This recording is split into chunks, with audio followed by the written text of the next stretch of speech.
Tension on deck. Hey, what's up, Brian? Good evening. How are you on this sunny, beautiful July night? Actually, did you get hit with any of that rain? My God, it was like monsoon, man. In Jersey got whacked. I don't know if you saw Yeah, that, but yeah, we got hit pretty. Not today, but the no, other yeah, day. last night it Yeah, was, yeah. yeah, it was Uh, pretty intense. Pretty intense. So a lot going on. Uh, just I mean, we have people just starting to log on to the network now. Good evening, Terry. Good evening, Joe.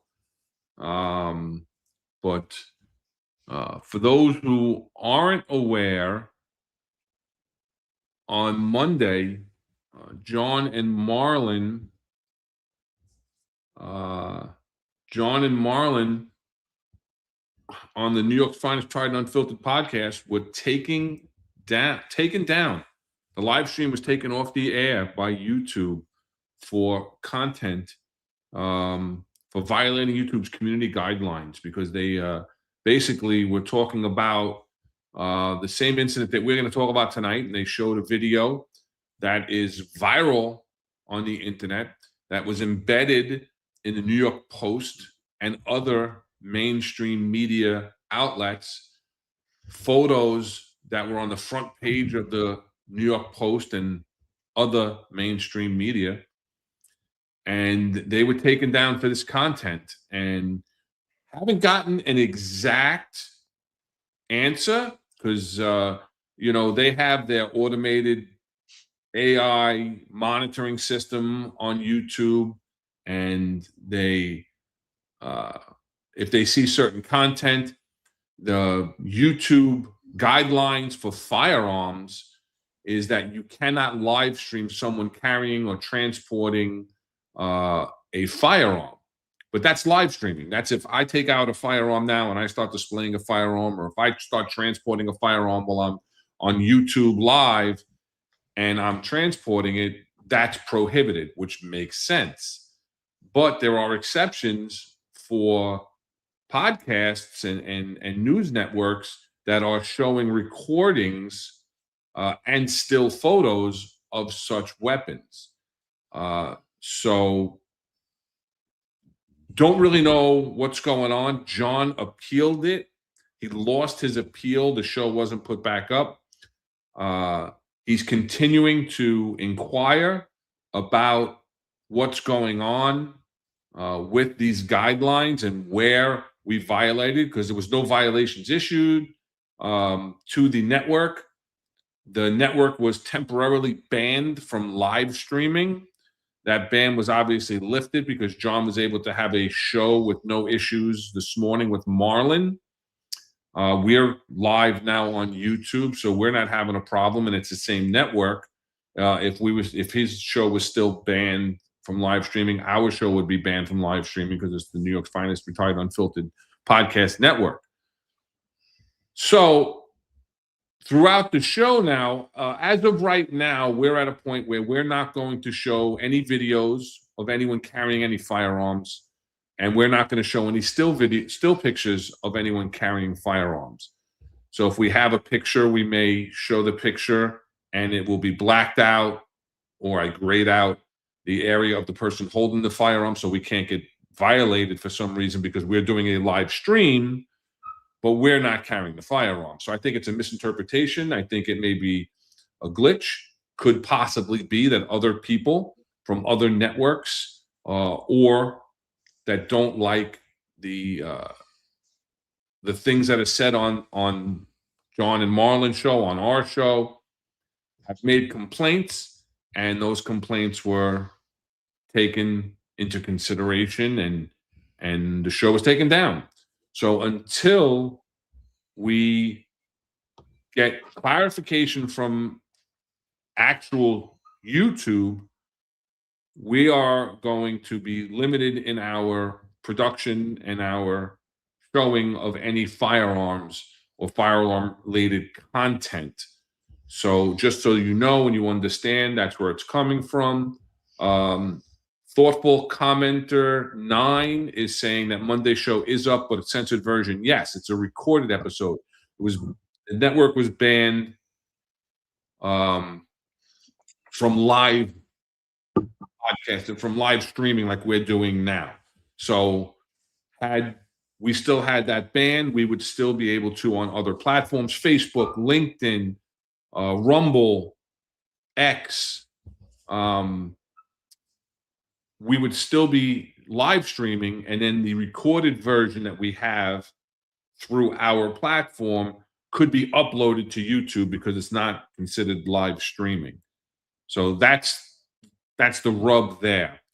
So that's where we're at, and we'll maybe mention it again a little later when there's more people on uh, as the show progresses. But that's where we're at. Again, we really don't have all the answers. We're still investigating it, and to be overly cautious, these are the measures that we're taking on the network as to not be taken down from YouTube, which is a major platform for us. And we will take it from there. What are your thoughts? I know that on certain platforms you can't say gun and things. I think it was X live or something like that. That nobody wanted to say gun. You gotta say bang bang and all this other crazy shit. But hey, like I think like Marlon had mentioned in our private chat, the audience is pretty smart. They'll understand, when we were going to say that there's a gun there or something that's there, but I think they'll figure it out. You know, could somebody have if it's AI version and they see the video and they shut it down. I mean, all right, I can understand that, but we'd like some clarification, some answers. We've been told all along that if you put media out, something that the media has, and you put that on there, it's okay. You're not getting copyright or anything because it's the news. Right. And basically that's what was done. So I really don't see the issue.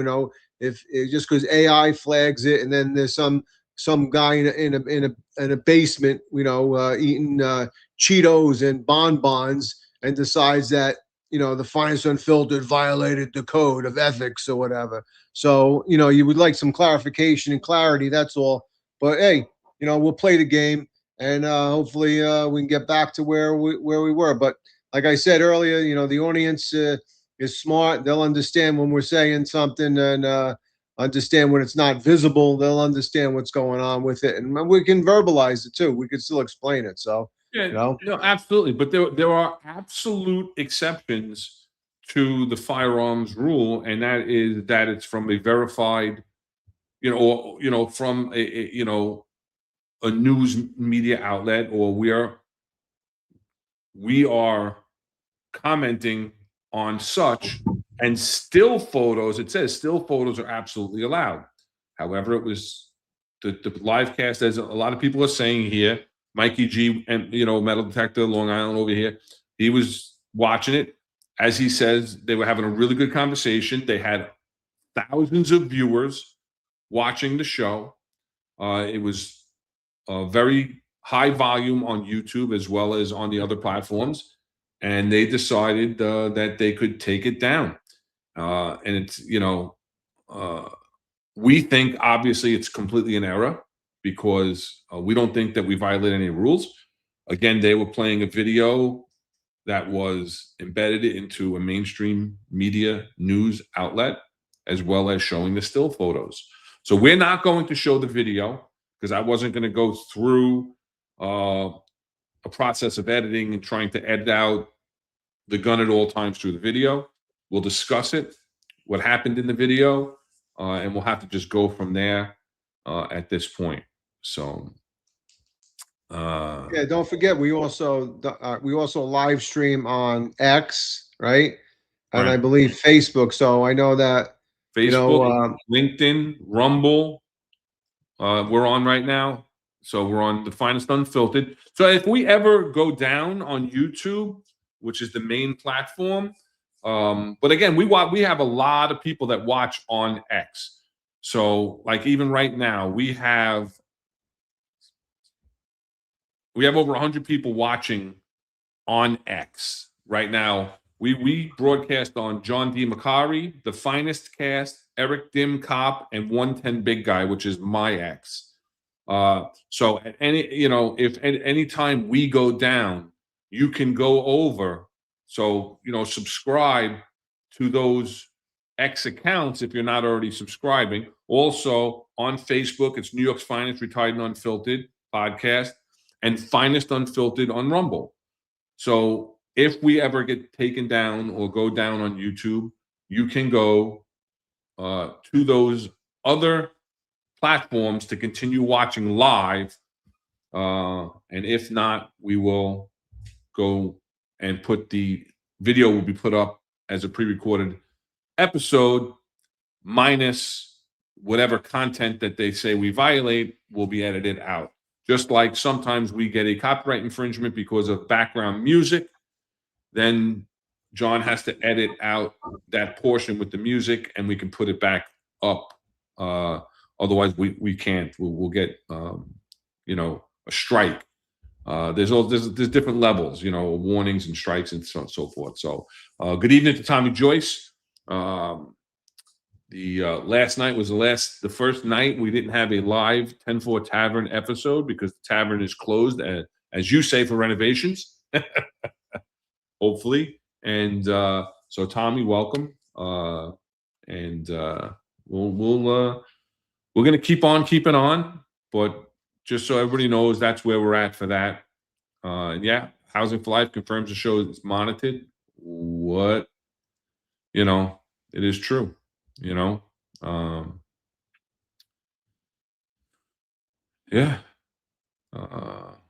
Terry's saying there was an arrest made and the 8 people shot on Coney Island. That was on the 4th of July. It was also, things that are going on.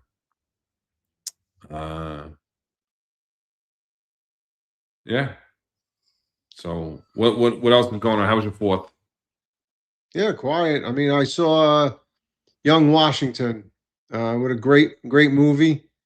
They actually it was discounted because it was on the 4th of July, but it was a really interesting movie, and then it rained. So I think the town's fireworks got postponed till this Saturday and Sunday. So hopefully the weather will be better, and we'll be able to sit out there and watch the fireworks. So, but Yeah, it's all good. I know what was crazy. I saw in the news like they made a huge I guess information about the Brooklyn Bridge went on fire because of the fireworks display. Dude, Yeah. that happens all the time. Okay, there's actually fire teams that are posted up there. There's response teams. So they made like a big issue out of it. The news media was like, "Oh, the Brooklyn Bridge went on fire." Yeah, when you're burning that much fireworks off and all the paper and everything else that's around it, all right, the cardboard things and that the mortars come in. All right, it's gonna catch fire. Big friggin' deal. So, but that was funny. I thought that was humorous. Like, the Brooklyn Bridge is burning, but so Yeah, I wasn't aware that happens. oh yeah, it was big on the media. Yeah. No, I saw that it came up. It happens every year. Every time I've seen it on Brooklyn Bridge, it's happened. So, and even on the bar, we've had barges where harbor Right. and there's a zone of safety in the East River usually, and that was all cut off. So and it happens all the time. So I don't know. Is John's on X in the comments saying there's still no statement from the PC or Monroe on the friendly fire incident. So yeah, so that's what we're going to be talking about tonight. So we woke up, Sunday morning to the news that a New York City detective was shot in the back in a blazing gunfire with an armed team 10 days before his retirement. And we're going to get into the press conference and the statement by Scott Monroe, which was interesting. So we'll talk about that. And again, this is what John and Marlon were talking about on their show. The show was, viral. and then they got taken down. Totally ridiculous. And so we're going to talk about it tonight. We're going to give our perspective on this. But I think when you hear that the detective was shot in the back, right? And even if it was in a gunfight, questions automatically come to those in law enforcement. Was this friendly fire? And that was part of the conversation that John and Marlon were having. And then, funny thing, shortly thereafter, the show getting taken down off the air, the next New York Post headline is detective shot in the back confronting gun-toting teen was apparently the victim of friendly fire from the sources. So, I mean, when you heard Sunday morning that this detective was shot in a blazing gun battle, what would your Yeah, I mean, the initial thoughts are like you said. You always hear that when somebody's shot in the back, you question where the shooter was, and when you looked at the video, it appeared that the shooter came from the front. I think there was ballistic, evidence in the windshield and things like that. So your initial thought is, especially with 3 or 4 shooters there, that that the possibility they got shot in the back, and it's a sad state of affair when that happens because I don't what do we call it, friendly fire, or do we call it unintentional target, whatever the case may be, but it's a sad state of affair that and could it happen? Absolutely, right? So we talk about yelling out with crossfire. If there's problems like that, could the detective had made a move to his left or to the right, and when the other individual behind him was going to shoot? Absolutely, things can happen, but your initial thought is when somebody gets, when a police officer gets shot in the back and the perpetrator is in the front, that is likely going to be friendly fire. And right? I'm sad that they didn't, they don't say it right away. They know that's the bullshit is they know right away. They know. Okay. So, but that's my thought. Yeah, but I mean, there's a ton of questions because, like you said, yeah, they know. I mean, they may know, they may not know, but what they did know that did not come out.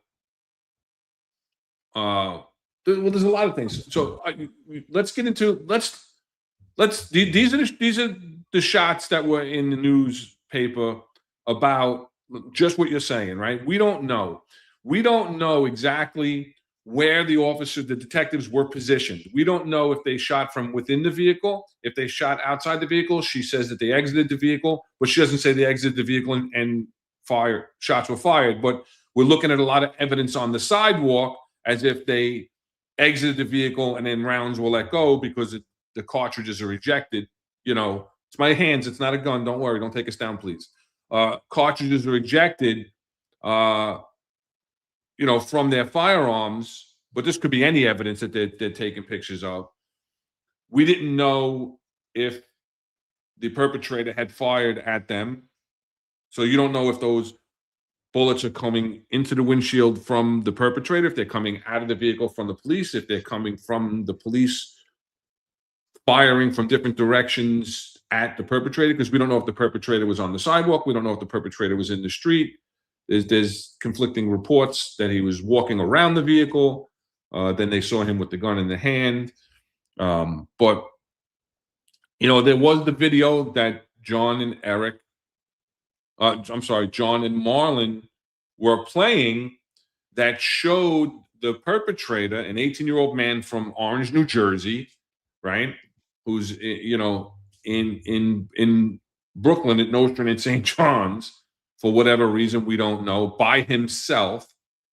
There's video of him shooting at a passing Uber. We don't know if he was involved or if that was some type of random shooting, right? They're not clarifying this. Then they show him walking down the street, and we don't know if he's clearing around that may have gotten stovepiped or whatever. Looks like he drops the magazine and picks it up. He's fumbling once again with the firearm. He's putting it in towards his waistband. He's walking away. Then the front page of the New York Post has this picture of him at two different locations with the firearm in his hand. And then the square box is the evidence. You can see the NYPD Crime Stoppers logo towards the top of that box is the actual picture of the 9mm firearm that he was holding, and he had fired previously to his encounter with the NYPD.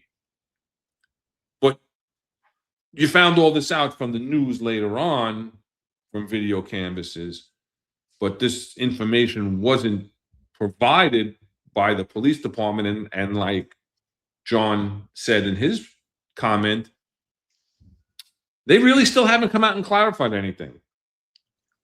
You know, they haven't made a statement. So let's watch the press conference. The press conference was pretty long. I edited it down. I didn't want to watch the whole thing. They also spoke about other violence in Brooklyn that day, the Coney Island shooting where 8 people were shot, a bunch of kids. But we're not talking about all of that today. So let's watch the press conference. Like I said, I edited it down to the police commissioner's comments on this shooting and then the mayor's comments. So let's take a look, and then we'll talk about that. And was there anything else you wanted to say before we do that? I'm sorry. No, go ahead. I'm a little off today. No, it's for sure. Let's see the video. Go to the video. Go to the videotape.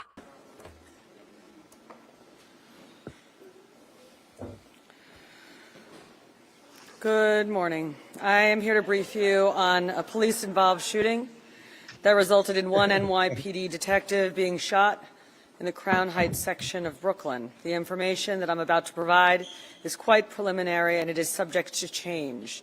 We do not have body-worn camera video of the actual shooting incident, presumably because it happened so quickly and unexpectedly, but a number of officers activated their cameras post-discharge.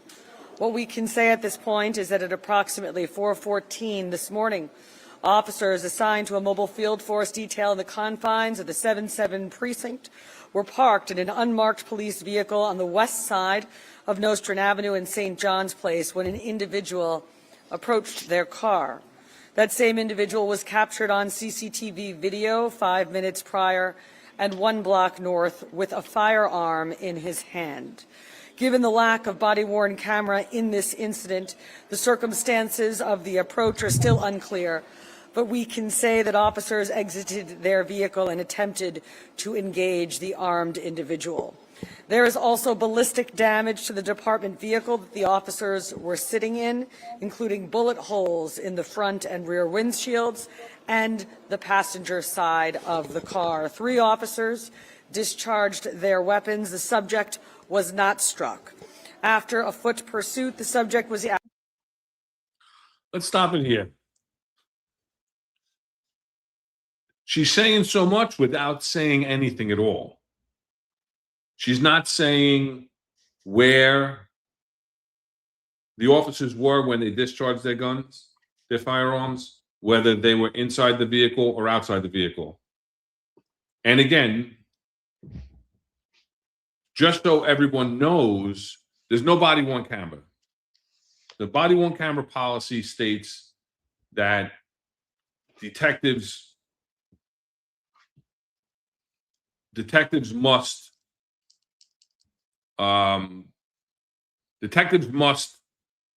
have body-worn cameras. She says that it happened so fast they may not have activated them. 100% in agreement that that's quite possible that happened. You also got to remember that detectives are not patrol cops who instinctively turn on their body-worn camera at every job, getting in and out of the car, on their way to the jobs and things like that, right? It's muscle memory, right? Detectives are not used to popping on their body worn camera, you know, at the instant of a job. And not that even a uniform officer that's confronted with a person with a gun has time to put on the body worn camera.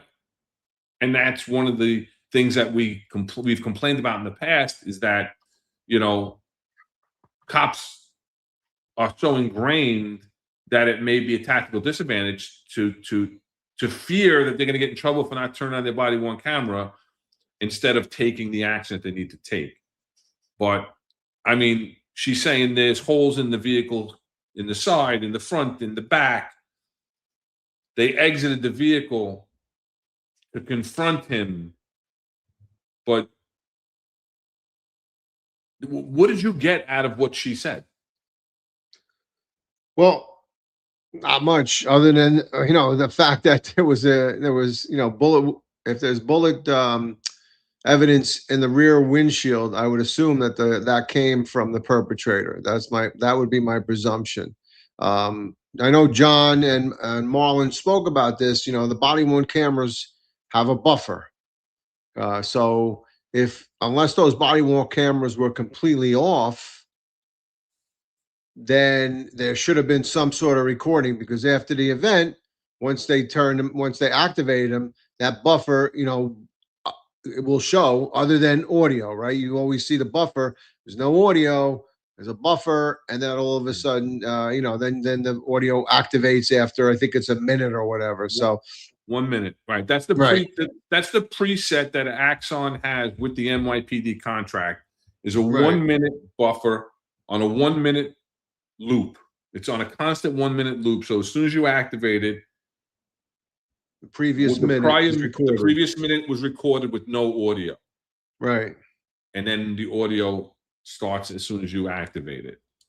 So if she said that some of them activated it, so that she has some body worn camera, but the information there is very ambiguous, and she's for whatever reason, unless they knew something or whatever, they're not giving up any information, really, that really any concrete evidence or information.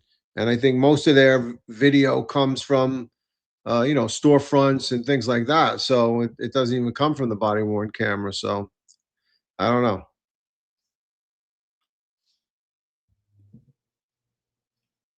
Right. So thoughtful comment to 9. The bullet holes in the car were from the cops. The perp never shot his weapon. That's what I'm getting from everything also, because nowhere did she say that the perpetrator fired, and nowhere in any subsequent news articles that I've read, and I couldn't find any, that say that he did fire his weapon, other than firing it at the Uber prior to approaching the RMP. So I just find that hard, though. I find you have bullet holes in the side, in the rear window, and the front.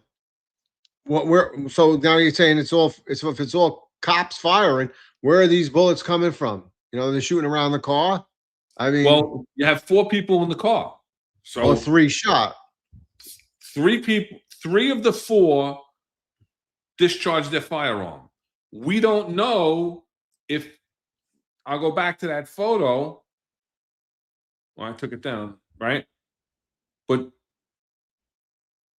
hold on, I got to take down the video, right?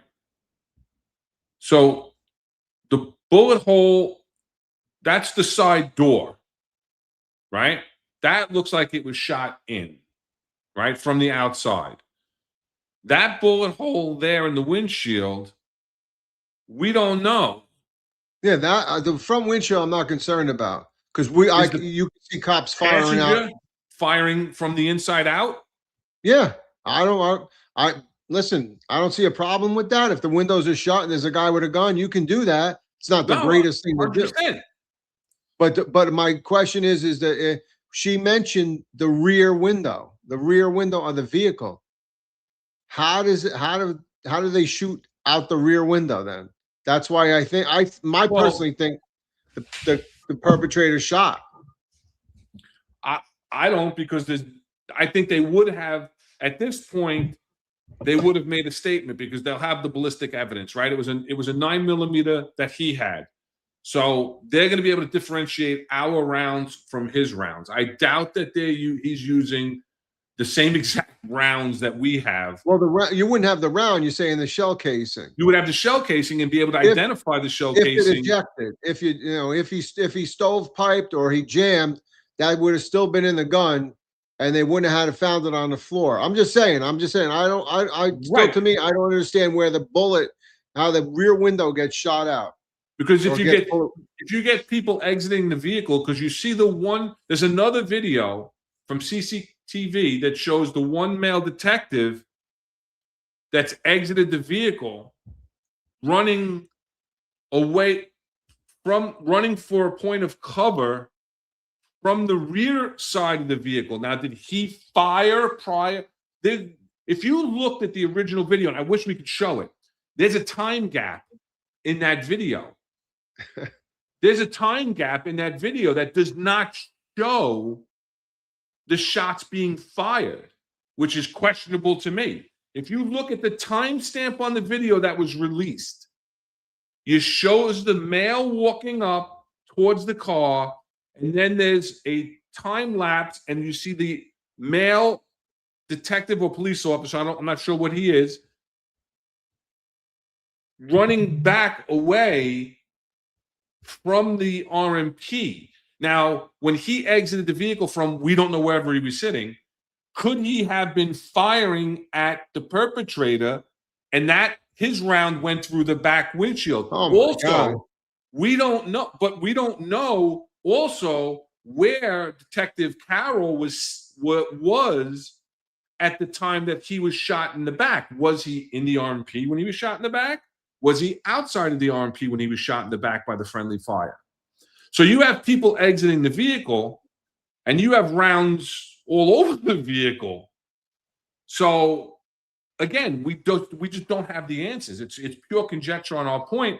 But I think that absolutely he was not even charged with discharging his weapon at the officers. And at this point, the ballistic evidence, I think, would have proven or shown a high probability that he fired his weapon. And again, remember, people have to understand, the people that aren't the NYPD might be saying, well, how do you not know every answer just because there was no body-worn camera?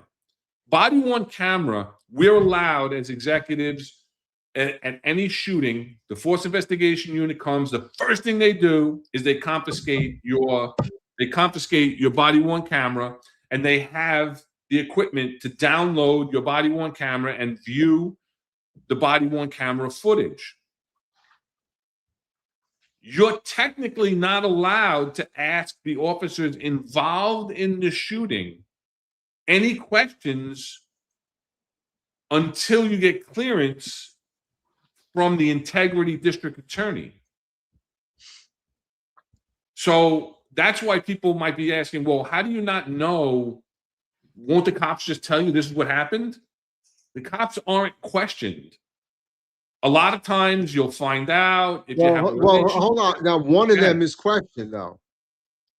3 shot, one of them can be questioned.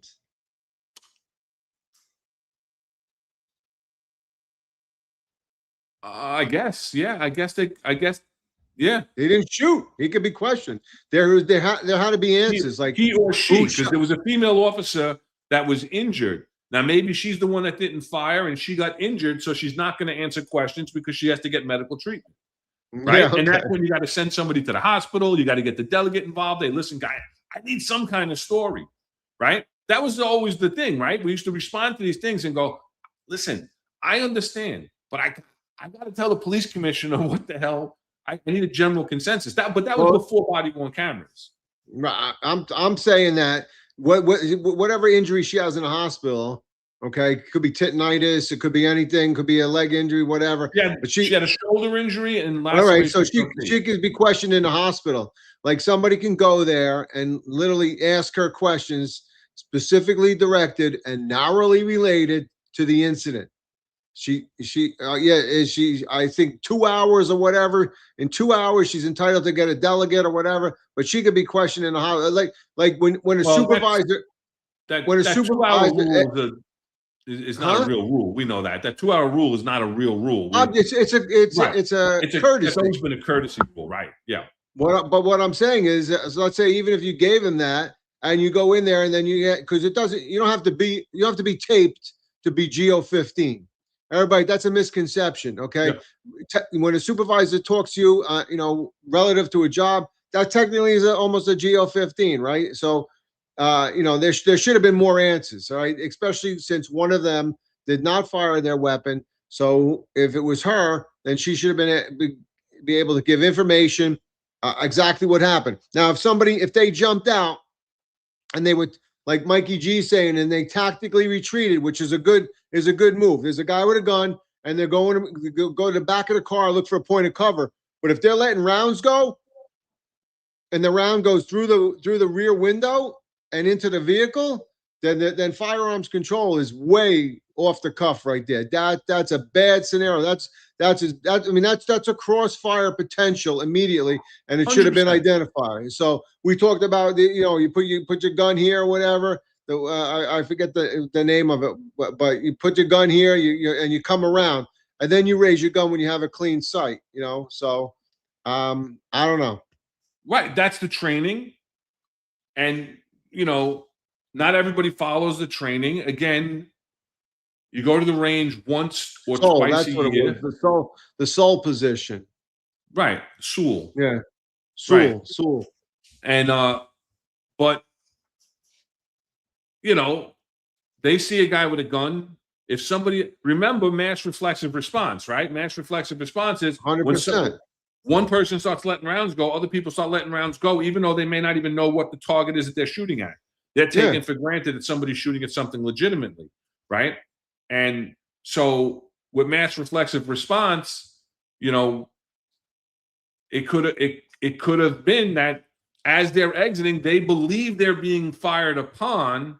So now they're letting rounds go as they're tactically retreating from the vehicle so they don't, get caught in this vehicle and get assassinated like we've had in the past, because the news conference, as we'll continue, kind of alludes to that's the way the situation was, that it was an assassination attempt. They bring up Mia Soto's familia, the fact that it's 9 years since her tragic death.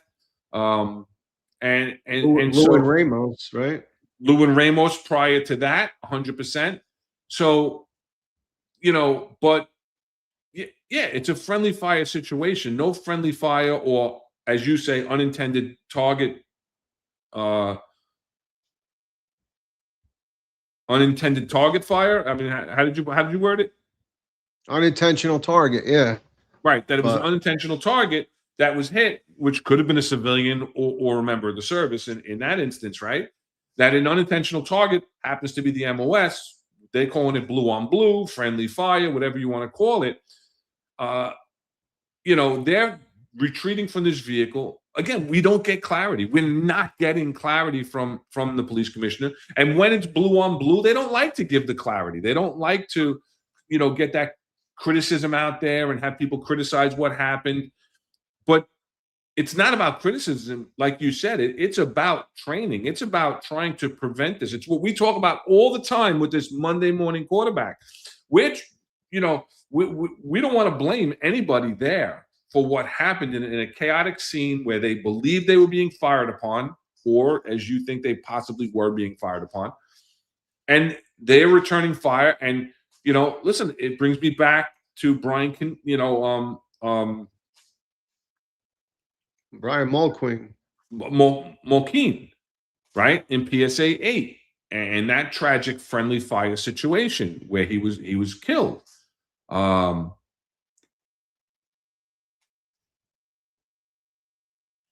They're just horrific scenes. Thank God he was hitting the vest. Thank God he was wearing a vest. He was a detective. He was wearing a vest and uniform on a hot night.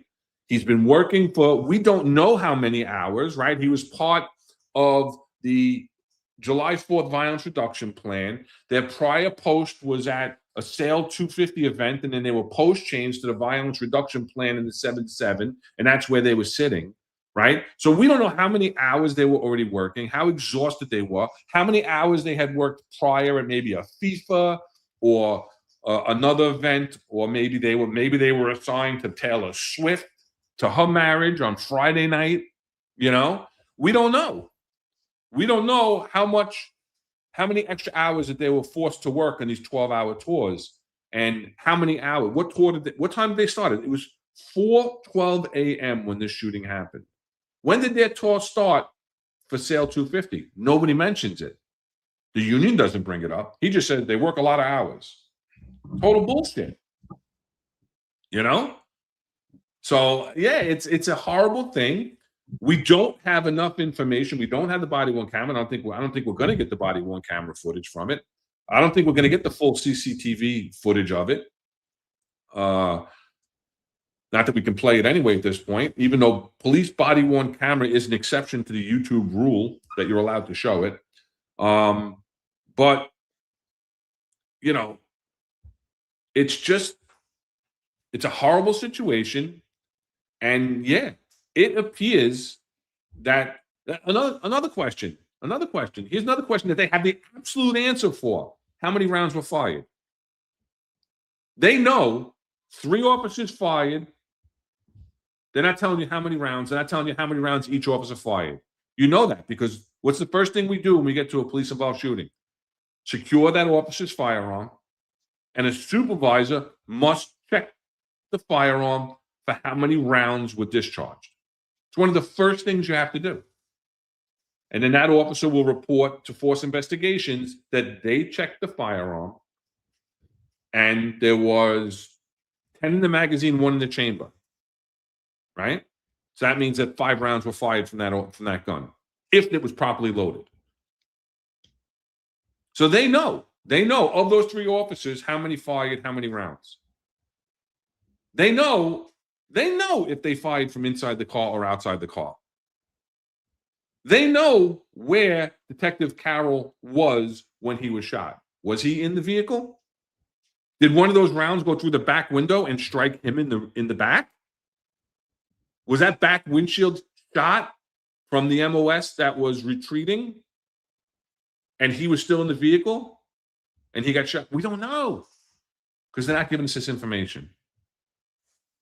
Right. So the question arises as to why.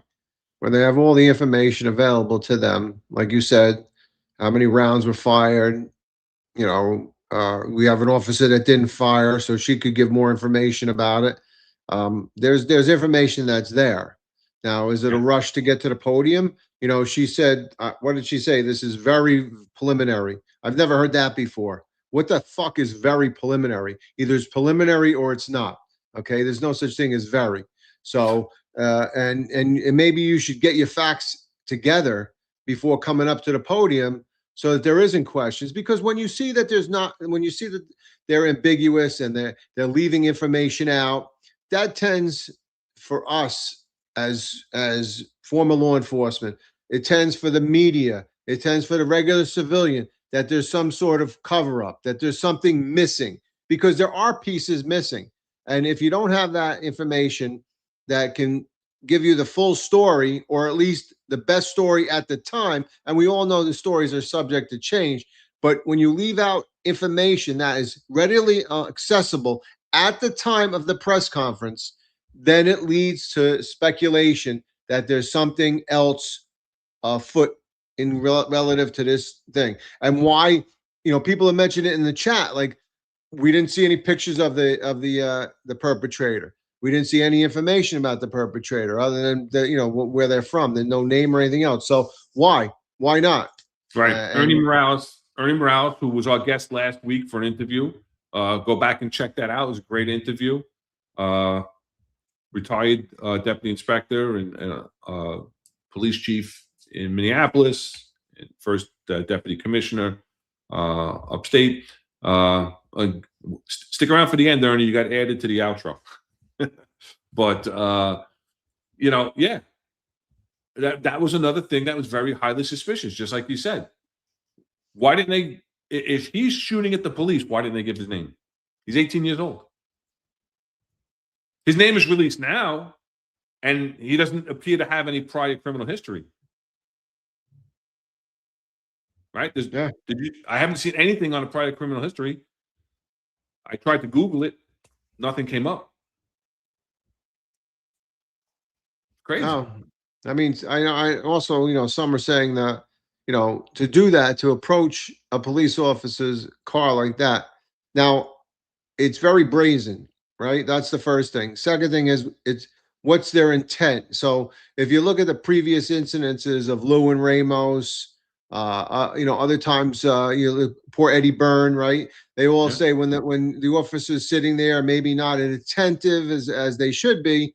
Eddie Burns was a solo R&P in front of a drug dealer's house, right? So I'm not saying he wasn't alert. I'm sure he was alert. I'm just saying you concentrate on one thing. You may be writing something in your memo book. You're not looking up. That's why when you have you're in a radio car, right? One person's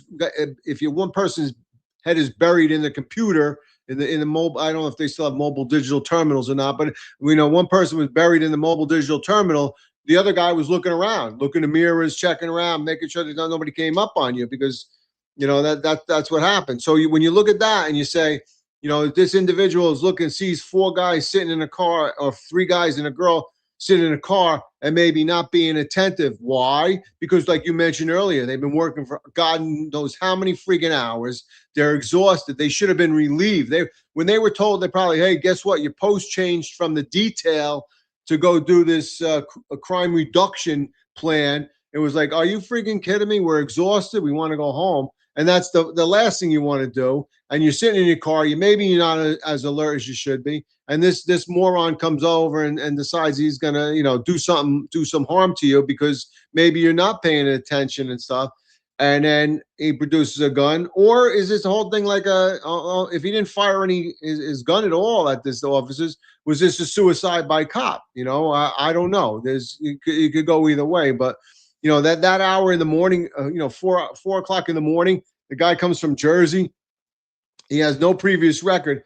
It kind of alludes to me that there could be some sort of mental issues as well too. So, but just the fact that we need to get in the information, and I mentioned this earlier, we need this information, and when you don't have the information, it leaves for conjecture on part of people that are looking at it, and.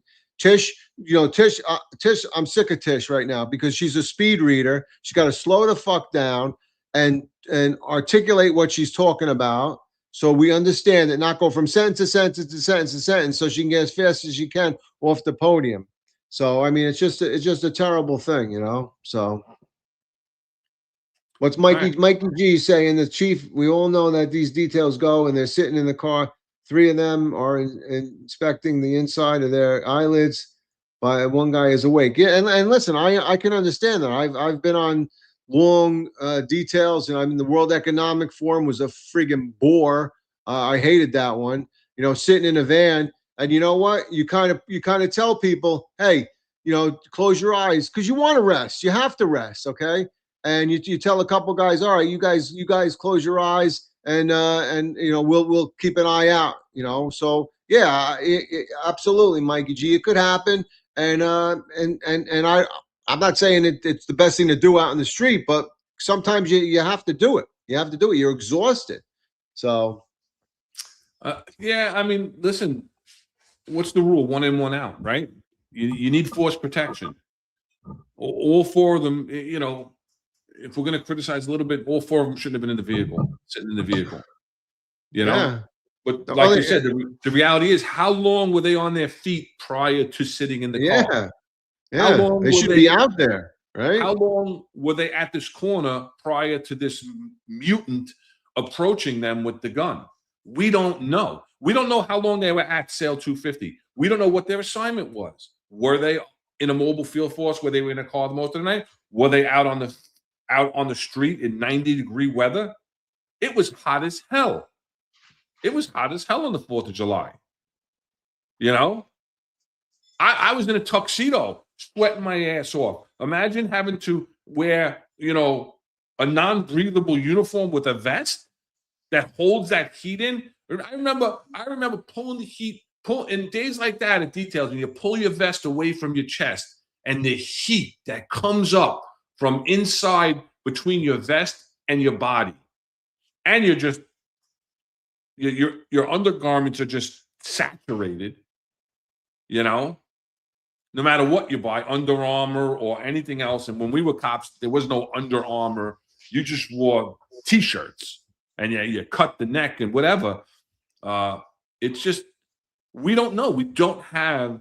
These we don't have these answers. We don't. So let's get back to the press You're making me conference. really miss it. You're really making me miss the job with all your full description of the Am sweats I and the wrong? heartache. Huh? Am I wrong though? Remember those No, days? you're right. Remember those You could days? the sweat. Yeah, I remember when you took your vest off at the end of the night. First of all, you had to have Oh, like two vest carriers, right? And you had to switch it out. But you knew when guys worked really long ones because they would hang their vests on the outside of their lockers so they could right. dry appropriately, and the inside of your locker didn't smell like a goddamn sewer. So But yeah, but crazy. the Kevlar it still absorbed the sweat, you Yeah, know? And yeah. even when You you know take you out your do. panels and you put them in a clear vest carrier, you had to air them out. You had to leave your panels out before you could put them in the next vest carrier if you had an extra vest carrier, right? And yeah, just oh yeah, I remember those days. And that's what these guys are doing, and these guys are doing. You know, it's terrible. It's terrible. All right, let's get back and see what else she has to say.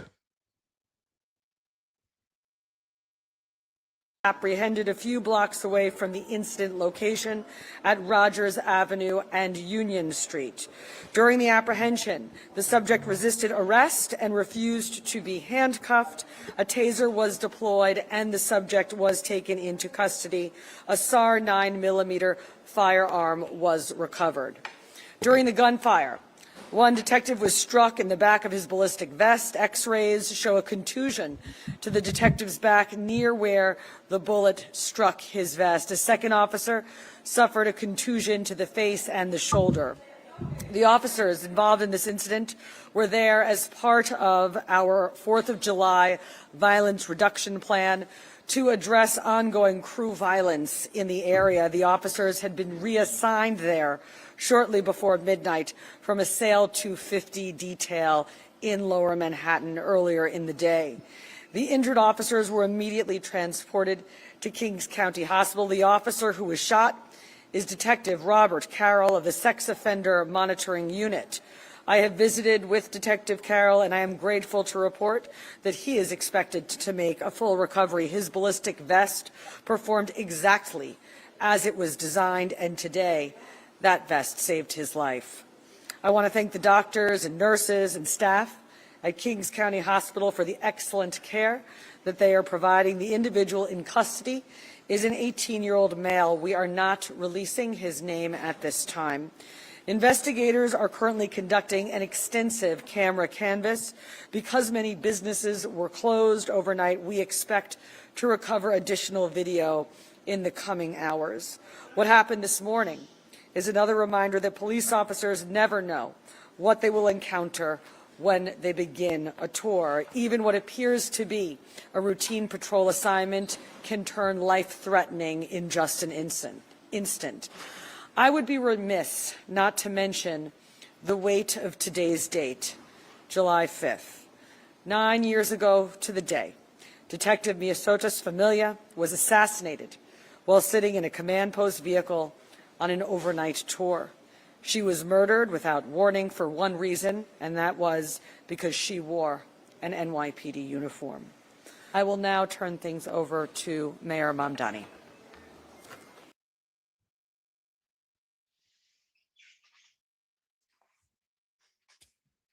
Nothing. Totally making it an appearance of another Mia Sotis Familia assassination, where she was assassinated. She was in uniform in a marked THV, temporary headquarters vehicle, right? These guys were in a Kia. Now, someone said it. I'm trying to look back for it. That do you even think that he knew it was an RMP? Yeah. QC Beast, one of our regular listeners, right? I don't think the perp knew it was an RMP. A Kia SUV is not what you think of when you think of a cop car. And they did have blacked out windows. We saw that in the pictures, which I think I took down, but I got to bring her thing down again. Again, guys, it's self-produced. I mean, these windows are blacked out, and it's 4:10 in the morning, right? So, is it possible he had no idea that these were cops? Absolutely possible. He had no idea they were cops, and he just wanted to walk up on them and rob them. And oops, it's like that TikTok video you see, where a guy comes up and he's yelling and screaming at the car, and you got the Russian army guys or whatever in there with their long guns, and they roll the window down. And he's like, he takes off, right? Where this guy. Go ahead. I think you just tapped into something there. It just kind of clicked for me. So they're in a Kia. Okay. What did he do previously? He shot at an Uber. Yeah. What did he think? That Kia is usually an Uber vehicle. Quite possible. So it could very well possibly be that he did not even know they were cops, and the cops jumped out on him when they saw him with the gun in his hand. To his surprise, they let multiple rounds go, and I guess he was just like, it was like Pulp Fiction. All the bullets went around him, and none of them hit him. So it was a divine intervention. But yeah, I think maybe that's exactly what it was. He didn't know they were cops. I think QC Beast has a pretty good handle on this, that they didn't know they were cops, and that in fact he was going to go shoot another Uber. So to his dismay, he was he found out that there were cops in that car. So that's what I think happened now at this point. So yeah, or like Housing for Life says, the Matrix, right? He's fucking bending down.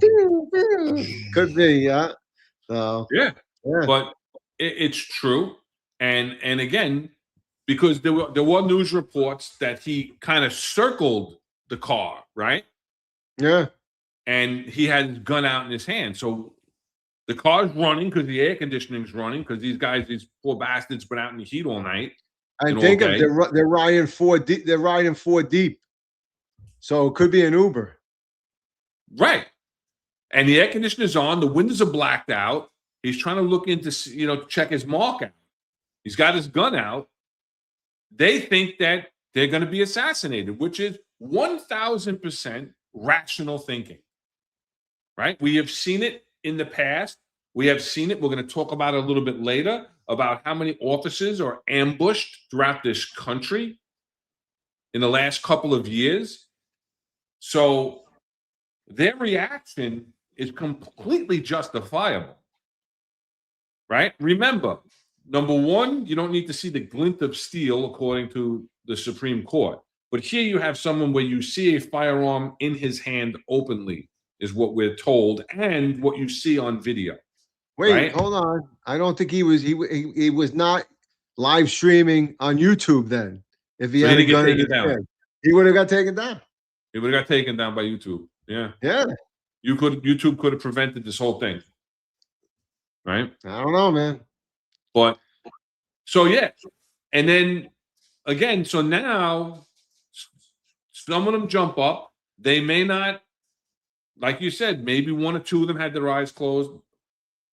We're not going to speculate.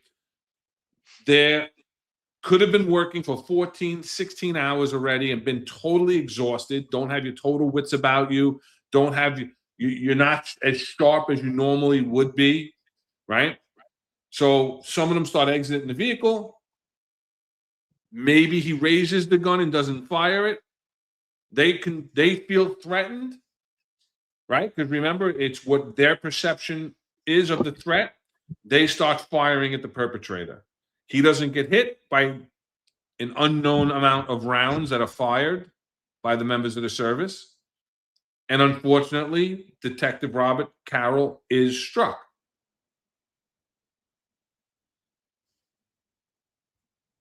It's just, there's just so much to it, right? Yeah, I mean, And then you have this press conference where they're trying to make it out like an assassination attempt. And it could quite possibly have been that, right? If he walked around and saw it was cops, maybe, like you said, he's emotionally disturbed. He shot at an Uber. Was there a prior altercation with anybody in that Uber? We don't know. Did he try to rob him and the guy took off on him? We don't know, right? When he walked around this Kia, did he see through the windshield that they were cops in uniform? We don't know. Was it just going to be a robbery attempt? We don't know. Was he just still walking down the street fumbling with his gun? We don't know. But these officers, these detectives felt threatened, and at some point from some position start firing at this perpetrator who's armed with a firearm, which, by the way, I don't recall when they said that the firearm was recovered. Do you recall them saying whether it was loaded? I didn't hear anything, no. Let's go back to the videotape and see if, before we listen to him. Force detail in the confines of the 77 car. That same individual was captured on CCTV video 5 minutes prior. Still unclear, but we can say that officers exited their vehicle and attempted to engage the armed individual. There is also ballistic damage to the department vehicle that the officers were sitting in, including bullet holes in the front and rear windshields and the passenger side of the car. 3 officers discharged their weapons. The subject was not struck. After a foot pursuit, the subject was apprehended a few blocks away from the incident location at Rogers Avenue and Union Street. During the apprehension, the subject resisted arrest and refused to be handcuffed. A taser was deployed and the subject was taken into custody. A SAR 9mm firearm was recovered. During the gunfire, one detective was struck. So there you go.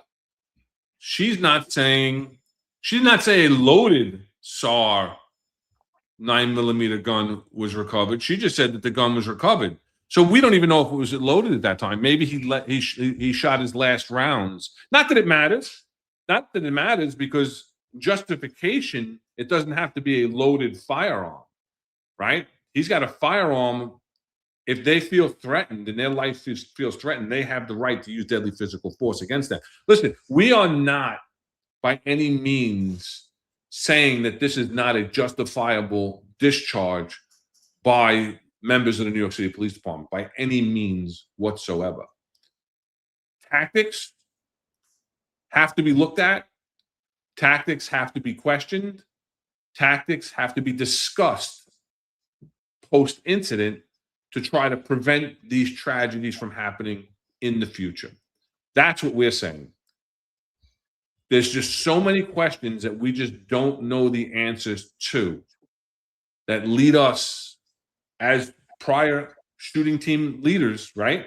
Both of us used to investigate firearms discharges, that there's so many questions that we don't have the answers to. And that this whole press conference is just smoke and mirrors. The mayor could look like he gives 2 shits. The mayor, listen, it's early in the morning. He got notified at 4:12 a.m. We don't even know if he had gone to sleep yet from the night before himself, from being out and going from party to party, right? We don't know if he got an hour sleep, 10 minutes sleep. We don't know. He just doesn't look enthusiastic, attentive. We're going to listen to what he has to say next. which I think are a lot of empty words, because I think that we know and we have shown from incident after incident after incident with the NYPD that he's not a fan. What do you think? Yeah, I mean, he looks like he's definitely, I mean, he's tired or whatever. He could be drunk. He could have been drinking all night, and I thought He's he a was. Muslim. He's not supposed to be drinking. It's haram. Yeah, well, it doesn't mean what it's supposed to be. That it doesn't mean what he's doing. So, But he also admitted that he had smoked marijuana from legal dispensaries when he was on the campaign trail, and that's not allowed under the Muslim religion either, unless it's for medical necessity. Just saying. yeah, no, and he definitely looks like he doesn't want to be there too. That's the other thing. So, I just think that. So just with the press conference, and I'm gonna revert back to the press conference that John and Marlon put up today with the fire commissioner. Okay, and what I'll say is I didn't see that. I'm sorry. Go ahead. okay. So I'll explain it. So now Tish here never walked in the shoes of the uniformed officers, never understood what goes on. So some of the questions that should have been asked, or some of the questions that she should have asked herself if she didn't get information, were not relayed here. Okay. And today, or when John and Marlon showed the fire commissioner at the building collapse, or the structural problems at that building, at the Pfizer building, she quickly deferred to the chief of department. And the chief of department, who I know, John Esposito, I've dealt with him for a long time when he was in the Special Operations Command and stuff. He definitely knows what he's doing. Talked about the equipment that they use to make sure a building is stable. So they put it on a stationary object, and it'll look at the building. And if the building moves a couple centimeters or a couple eighth of an inch or whatever, that will signal. They'll know that. So this way they know that whether or not the building is stable or not. Now she didn't know that. So then I revert back to the chief in Louisiana, right? When she didn't know that they had barriers to stop vehicle attacks. So the point being is Tish is there. If I was the police commissioner, just like you said, the questions that we asked: how many rounds? Who did this? Who did that? How did we get a bullet hole in the back? All of these things. Why aren't we asking the officer that's in the hospital? Why aren't we getting more information from them? What happened? Where's the body worn camera? If it was activated, let's look at the buffer. All of these things that I don't think that she knows about. Similarly to the fire commissioner has to defer to somebody else. That's when we talk about. Listen, I don't care what gender you are. I don't care what sexual preference you are. All I care is about you're a competent individual and can do the job. And I have a problem right now with the information that was given out and her trying to hide it, or her not having it, not getting it, and not asking the right questions. That's the problem I have right now. So yeah, I think that something definitely was hidden, and it's sad. It's a sad state of affair when you're putting your men and women out there and making them sit in a car after they've worked an extraordinary long detail, and now they got to sit out there for some bullshit crime reduction in a Kia, not even a marked vehicle, where you're not even really showing omnipresence. What was there? I like to know what their function was. Was there just for omnipresence? Was it was it just to be there if something happened? So I mean, it really is annoying that somebody like that. And I also, as a police commissioner, who reviewed the plan? Who reviewed the plan that said we're going to take these people? Why not bring people in early? Okay, who's doing the day tour? Bring them in for a 4-hour pre-tour or whatever. But why are you keeping people out there that long in a car and have to have them to react to a person with a gun? Okay, and that's where, and I agree wholeheartedly with you. They did nothing wrong. They did 100% what they were supposed to do. They saw somebody with a gun. You don't have to wait for that person to fire at you. You don't have to wait anything. Once you see the gun, you can discharge your weapon to stop that person from discharging their weapon. So 100%, they did a great job. Friendly fire, yeah. I mean, that's a problem. Tactics, yeah, that's a problem. If we had more information, then we could probably probably understand, exactly what happened. So, and I think Modern Samurai is right that she doesn't give a shit. Those two police commissioner, the fire commissioner, the police commissioner, the building commissioner, who was also on the thing, all they care about is their position and what they're in. That's it. They don't have that institutional integrity, which I would call that. I want to do the right thing. I want to make sure. I want to learn the job. I want to do everything that I can do to help the police officers. To me, no, you're just there for your own self, rise in whatever position that you're looking to get later on in life. So I'm sorry. It's bullshit. And picking these people for those positions is stupid. Listen, you're 100% right. And again, more answers that we don't have. And again, this goes back to how long have they been out there? How long? What time did their tour start? Because also, let's take into consideration how long were they out on the detail for the Sale 250? Radio batteries only last so long. Body-worn camera batteries only last 14 to 16 hours if fully charged, right? So these are answers that we don't know also because they're not giving us these answers. Again, she said they were there because there was a prior gang shooting. And so, again, it's a violence reduction post at that point, right? So they were post-changed. But how long into their tour were they post-changed, right? Did they start at 8 o'clock at night? We don't know. We don't know what their report time was. They're not saying, the union's not saying. We don't know. Were they aware, right? Their radios. Were their radios still working? Were their radios on the local precinct, right? You got 4 people in the vehicle. Somebody's got to be on citywide for the detail, and somebody's got to be on the local precinct division. Do they know? Were they aware that there was a shots fired job with a male matching that description just 3 blocks away, just prior when he shot at that Uber? We don't know the answer to this. We don't, which leads more into the justification for the shooting. Not that you need more justification for the shooting. They're 1,000% justified in their firearms discharge. There's a man with a firearm. So, were their radios working? Were they on division radio? Again, how long were they working? And don't forget that detectives have the smaller radios, the executives' radios, right? They don't have the bigger radios with the bigger batteries. So those smaller radios that detectives carry don't also last as long, those batteries, right? Remember, we used to carry the extra battery I used to carry an extra battery in the car. I had a charger in my car. Yeah, well, there you go, even better, right? But you think those detectives had them in the Kia? No. And somebody said that the executives should be examined for allowing them to have a Kia out there. It's a department vehicle. They're out there. We don't know if it probably has a light package. We don't know. They're from Special Victims Unit, right? They're from the Sex Offenders Monitoring Unit, right? They get nondescript vehicles. Those windows are blacked out. They're doing probably observations on sex offenders to see if they're violating, rules or whatever the case may be. It's part of their assignment. I'm not questioning the fact that they're in a Kia.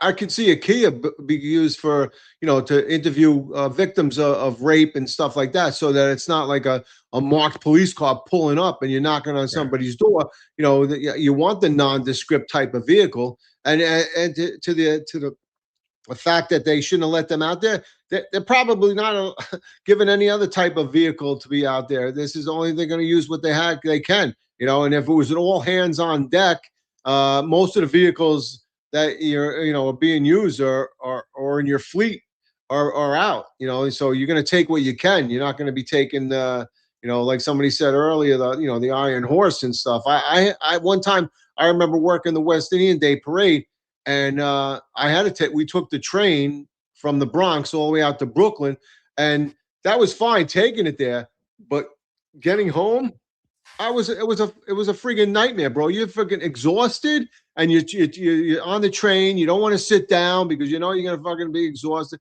and you're riding the Iron Pony all the way back, and God knows what could happen on that back then. So, and of course, you got on the local. Huh? And of course, And you get the local, not the exactly. express. I told you the story. One time they sent us out there, but probably maybe the second or third year I did it, and one guy got an RMP. So we drove back in that RMP. There was about 12 of us in that RMP. Like we were laying on each other's laps. Right across each other. Nobody was taking the train back, man. Been So there, done that, my friend. Yes, yeah, indeedy. Yes, indeedy. And the milk crates in the way. yeah, you're laying on the milk crate. No, you wake up and there's the cross marks from the milk crate are all on your arm. Yeah. Yeah. So, Super Duper Koopa Q5D is obviously an active MOS. He's made a few comments today. First time I've seen him in the chat. So welcome. Hope you're enjoying the show and hope you come back and follow us. Hit the like, share, and subscribe, guys. We're an hour and 16 minutes into the show. It's been a lively discussion. We didn't even get through the press conference yet. But he's saying we're on 0 hours of sleep, and they are not giving cause to the details. We heard that from a lot of different people, right? So it's either the iron pony, like Rob just described, or take your own car. I've not worked this much in 16 years. So Super Duper Cooper's got 16 years on the job. And yeah, agree. Why are you working so much, Super Duper Cooper? Why are you going into so many details? Well, it's a very busy summer with FIFA and with the World Cup, with the Knicks prior to the World Cup. There's a few hundred people that had to get detailed out to Taylor Swift's wedding. Then you got this wasn't just a normal 4th of July detail. This was 250th anniversary, so it was a bigger detail than normal, right? So and with the attrition, you don't have the cops. No matter what they say that they're at their allotted head count. Yeah, what's the allotted head count? The allotted head count is lower than it's been in the past. So you say you're at the allotted head count. How many of those people are already on terminal leave, right? And then you're working detail after detail after detail. And that's another question that's come up, right? People are saying, this detective, Robert Carroll, and I was corrected. Thank you to the person that corrected me, who read the description for today's show. I had misidentified Detective Carroll as having 12 years on the job. Don't know where that came from. I was up late last night preparing for the show. I don't know how I get 2006 to 2026 is 12 years. He got on the job in 2006. It's been reported he was 10 days before his retirement. People are like, what is he doing out there 10 days before his retirement? Well, two things. Two things come to my mind. Number one is he got ordered and they're not giving him any courtesy as a guy who's about to retire. And number two, he may have volunteered for the detail knowing he's going to get 8 hours of overtime. That's what we call life money, right? Because that's going to be pensionable. So the 4th of July detail is normally a very good detail. I've done it many years in many different, on probably every single rank. I've done the 4th of July detail, and it's usually a pleasant detail. Sometimes it's very hot, but it's usually a pleasant detail. People are in good spirits. They treat the police well. They don't get disrespectful. You don't normally get shot at. And, you see the fireworks. And, so this is not one of those details like the West Indian Day. Like I remember I got detailed to the West Indian Day parade the week before I was going into the Sergeant's Academy. I was getting promoted. I went to the Admiral Lieutenant. I go, bro, I'm getting promoted in a week. He goes, yeah, so I'm supposed to give it to somebody else when you're not even going to be here next week? That was his answer. All right. And that was the year that we had the monsoon that hit Eastern Parkway, and the revelers and the people in the parade wearing those big, really big outfits were getting lifted off the ground from the wind and the monsoon rain. It was fun. The week before I went to BMOC, for sergeant school. So listen, I don't blame the guy for volunteering, even if he did volunteer. People are like, he's crazy. Why are you going out there? Why are you volunteering for this? Because it's pensionable money. As long as he's not going above this 20% from last year, it's pensionable. And it's normally a good detail. Yeah, I mean, those are the two easy answers. Absolutely, I don't, one, you might not have a say in it, and two, yeah, if you're going to be add a little bit, it's going to be added to the rest of your life. So yeah, it's understandable. And I've worked, I don't know, maybe in the past 20 years, I think I worked 20 Fourth of July details. So yeah, they are historically they're pretty good detail. Everybody's happy to be there, and usually right after the fireworks or the grand finale, everybody goes home. Right, they get in the car. Then nobody's really hanging out. It's not so. Yeah, it's a pretty good detail. So I could see why he would want it. I mean, would I be pissed if I was working and all of a sudden I was post change thereafter? Yeah, then I would be pissed. I mean, I think that's bullshit. But we don't know everything about that, whether or not like when he worked, when he started and stuff. But I would assume he probably worked a detail and then he got sent somewhere else. So and he could have been assigned to a mobile field force that was originally the mobile field force was originally assigned to SAIL 250. And then they got redeployed to the violence reduction area, right? We don't know that. We don't know that. But Phil the Heater guy's beating me up as usual. Ron, the question you are asking about the executives, because he loves to say that we're not executives, right, is valid. Why aren't you accusing the executives? Answer, because you're a retired executive. No, you're wrong. We have no problem calling out the problems of the upper echelon of the NYPD, the executives of the NYPD. And yeah, what Super Duper Cooper is saying about violating the labor laws is 100% correct. The fact that guys are being used and abused with details, they're not getting the proper amount of time in between tours is completely on the executives. When I was an executive active, I would lose it on my admin lieutenant if I found out through the delegate or whatever, because you don't know every intricate detail. You don't know, you're not looking at and reviewing every single detail sheet that goes out as the CO or an executive in a command. I'm sorry, it's just not realistic, right? But if the delegates came to me and go, listen, boss, this guy's got the juve and his tour ends at 11 o'clock at night, and then he's got a report at 10 a.m.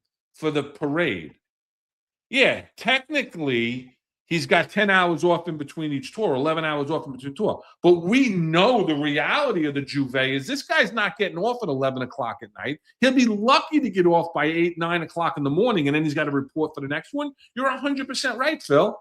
You're 100% right. That is on the executives to make sure that their staff is properly monitoring and making common sense decisions when sending people out on details to ensure that they have enough time in between their tours, which, from what Super Duper Cooper and a lot of other people that talk to us tell us, is almost an impossible task because you're getting hit with detail after detail after detail, and you're being held at the details to the point where you don't have the proper amount of time in between your tours. They're tour changing people. What's the contract? 15 tour changes, and then it has to be all overtime. So they're abusing the tour changes. We know that they threaten people. Oh yeah, if you invoke your 15 tour change rule, then you're going to pay for it in the long run. Yeah, that absolutely happens, and we're not saying it doesn't.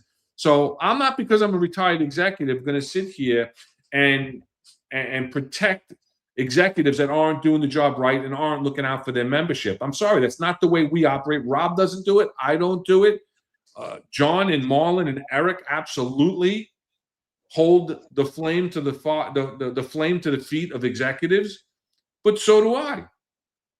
Okay, so do I. And when I was an active executive, that's all I can speak to is what I did.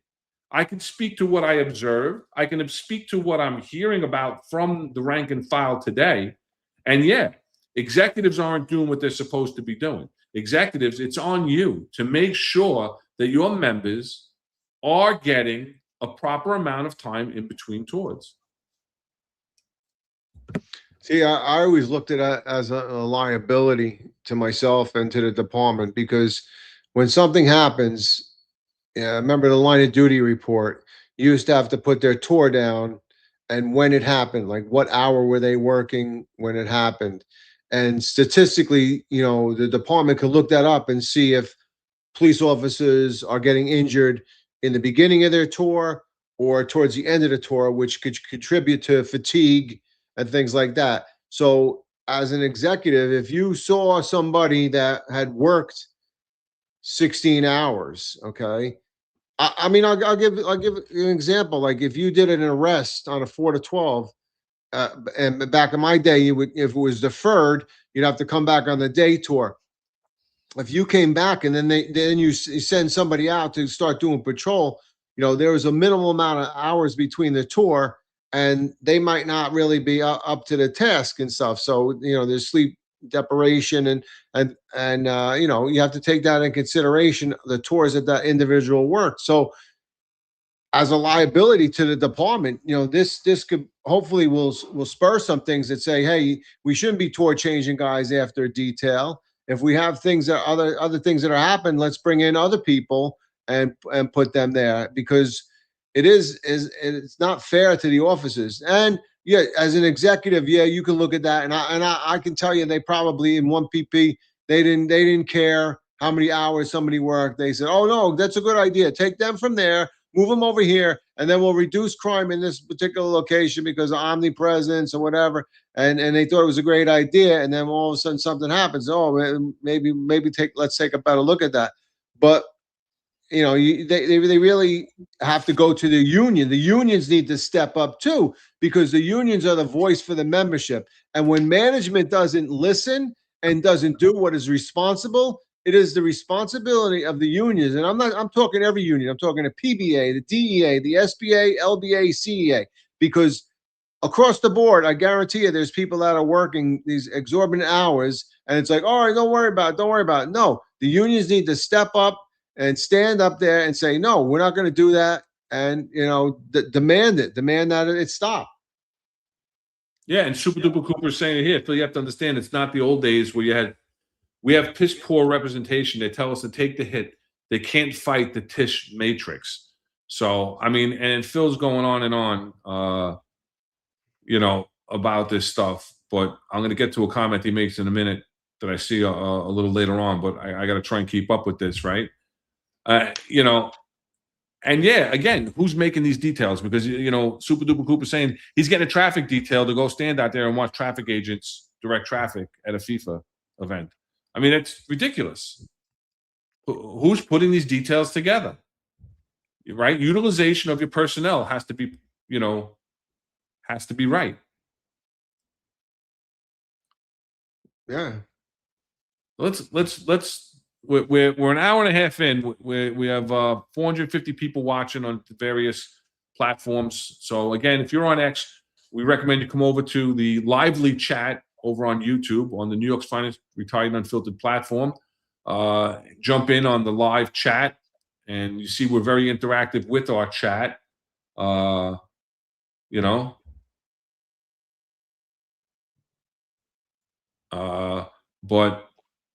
I'm gonna jump ahead because Phil's bowing out. But I gotta. I'm sorry. Normally I don't respond, but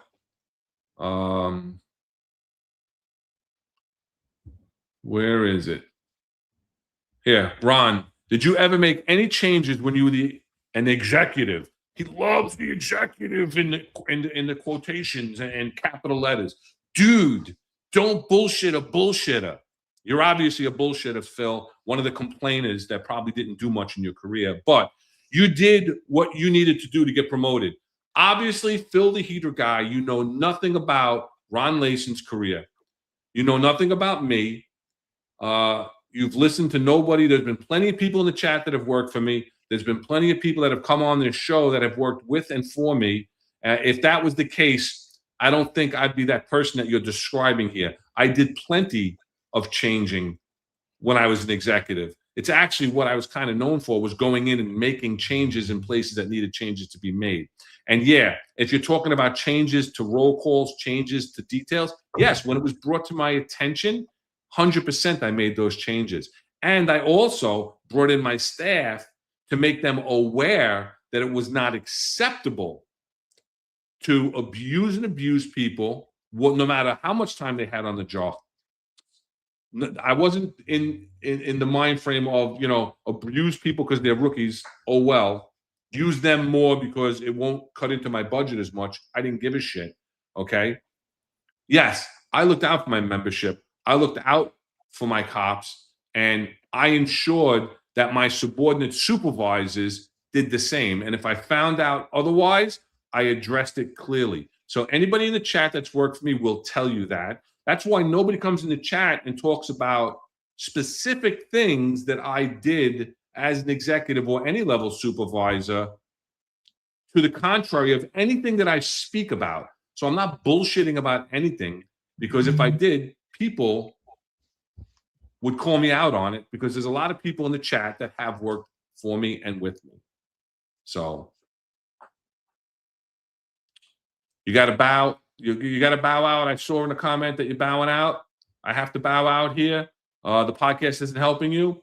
Phil, your comments aren't helping anybody, because you're not trying to help anybody. You're just trying to throw out negativity, where we're trying to give advice on how to navigate these landmines. So you have to bow out. Have a wonderful evening. I hope you enjoy the night. I'm not sure where you're located. Later on, he decides to stay, but a little further down, he said, here's the thing. The podcast isn't helping you out. That's what his message is to the members. Well, I'm going to assume that we're just trying to guide people. Obviously, we don't have a say in how the department runs at this given time. But I would assume, based on some of the things that John, Marlon, and Eric have done, there have been changes within the department. There have been things that changed. Is it coincident that they spoke about it and it changed? I don't think so. All right. And the other thing is if this podcast is the reason that I know I personally took it was because we saw the direction that the department was going in, and nobody was expressing any opinion other than John and Eric. Right. They were there. So I was happy to join with them to say, these are the things that we feel are wrong. And by us saying it, and I've said this in the past, we are the voice of the men and women in the department that can't have a voice. Because listen, for 35 years, I know I didn't have a voice unless I really pushed back hard, because nobody wants to hear it in the department. I've been at the highest level executive meetings, and nobody wants to hear the emperor's not wearing clothes. Okay, nobody wants to deal with it. Okay, but unless you push forward and say stuff, and sometimes you got to say it in privately, because when you say it publicly in a table up in the PC's office, everybody looks at you and says, "I can't believe you just said that. What's wrong with you? You're going against the department." Well, then sometimes you would have to take people on the side and talk to them that way, because it's a room full of the giant, biggest egos you will ever see. And nobody wants to be told no, and nobody wants to be told, hey, this is another direction that you should do it at. So, hey, does the podcast help? Absolutely. That's why people listen to it, because it does help, and it solidifies what we speak about, because it's the same thing. It's the same stuff that's being told in the locker room, and it's the same thing you're probably talking to your partner in the RMP. Okay. And now we understand. Now you understand it. We understand it, and we're behind you. So whatever the case may be, but that's the reason. That's the reason why this podcast is successful. Why it has so many followers, and and that's not so much our podcast, but the Finest Unfiltered actual platform has that many. So it's because people want to hear the truth, and that's what we speak. So. It is what it is. And it's funny how he is so hooked on the word executive, right? You aren't executives. You're bosses in the NYPD. Okay, that's fine. What are you talking about? The term executive refers to a person, branch, or role charged with administrative management or decision-making power. Wow. think I'm an executive. I think I was an executive. And it's called the executive core of the NYPD. So I'm done with you. Whatever. I'm That's done. it's really not. It doesn't matter anyway. Whatever you want to call it. Well, first of all, I'm Rob. I'm not a Right, boss right. anymore. I'm not an executive anymore. I'm Rob, the podcaster on the Finest Unfiltered. It doesn't matter.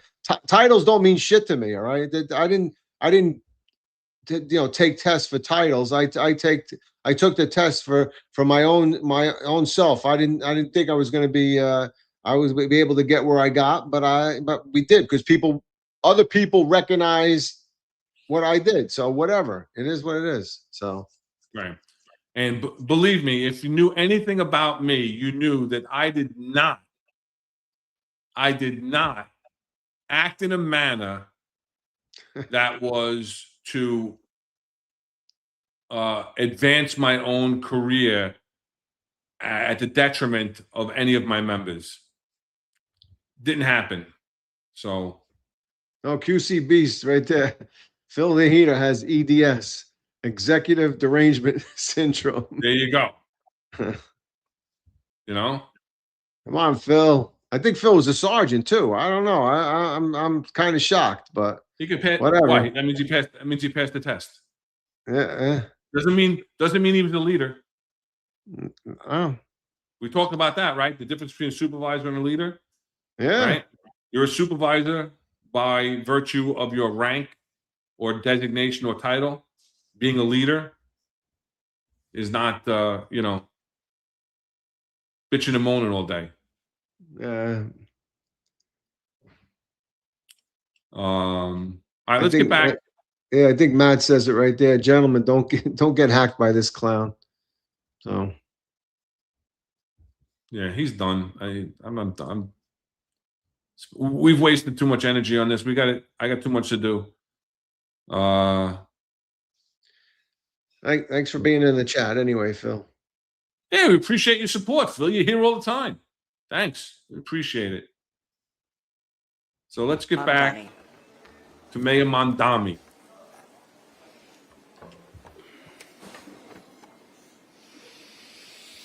Good morning, everyone. As you've heard earlier today, an NYPD officer was struck by gunfire. I'm relieved that the officer, Detective Robert Carroll, was wearing a bulletproof vest and was not seriously injured as a result of it.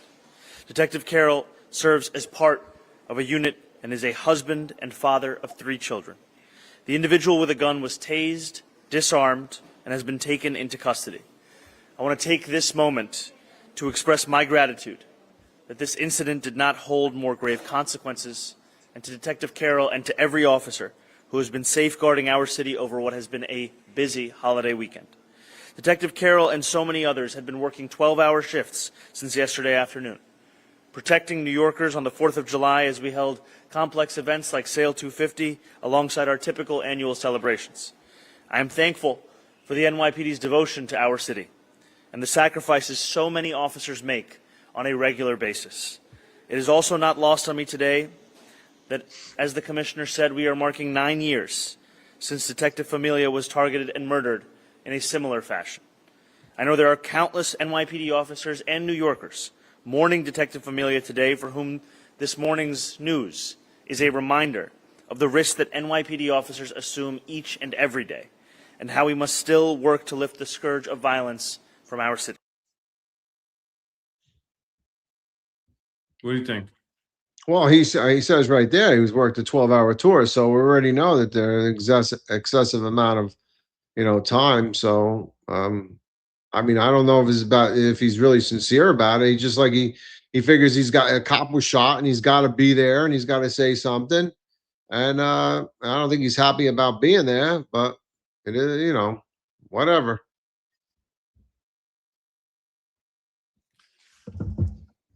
He doesn't, and to be honest with you, when he spoke And was not seriously injured as a result of it. Detective Carroll serves as part of a unit and is a husband and father of 3 children. to express my gratitude that this incident did not hold more grave consequences, and to Detective Carroll.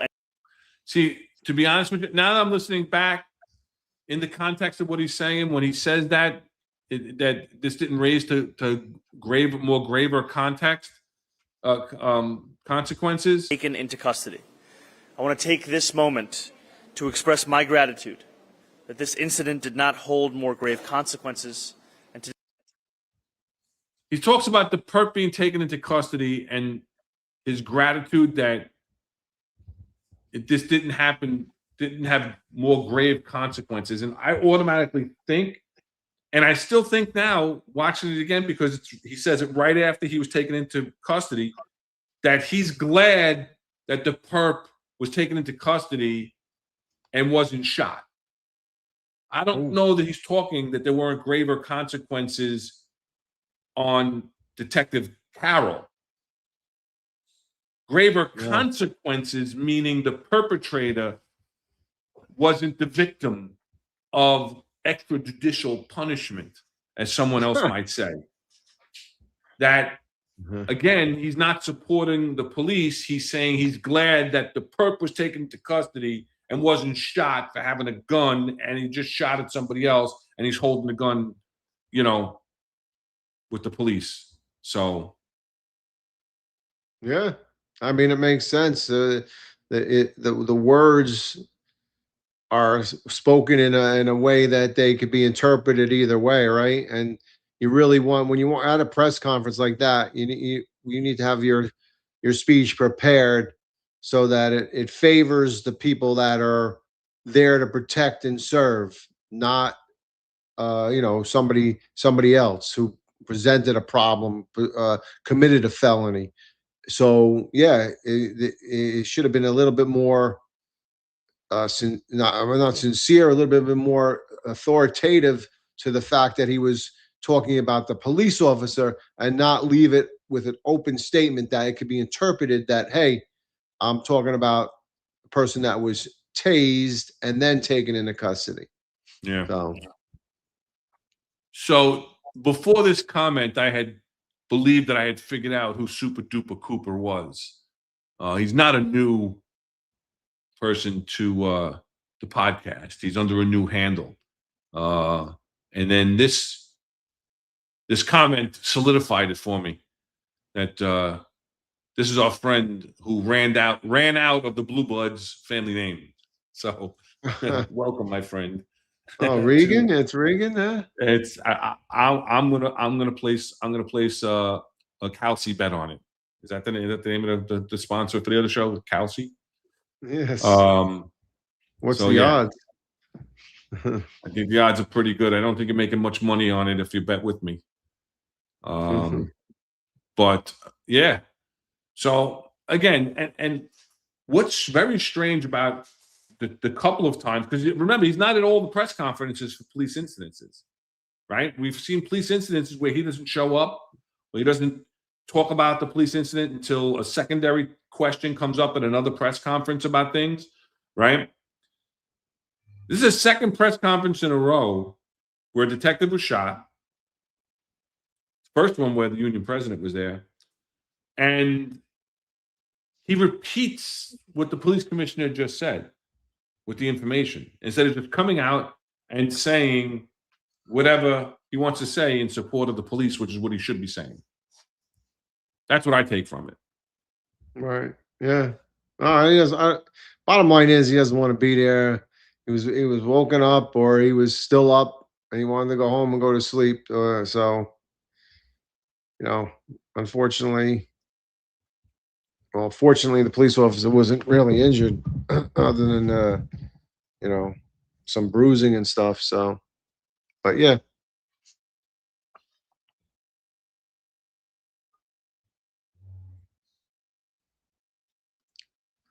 What do you got?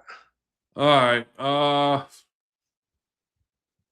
So again, I had this, but I was wrong. I don't know where I got 12 years from. And I was going to talk about why he might be retiring after 12 years, which we know a lot of guys are so burnt out as, Super Duper Cooper, aka whoever, is clearly saying, and a lot of people are saying, is you're just so burnt out. You don't get the time.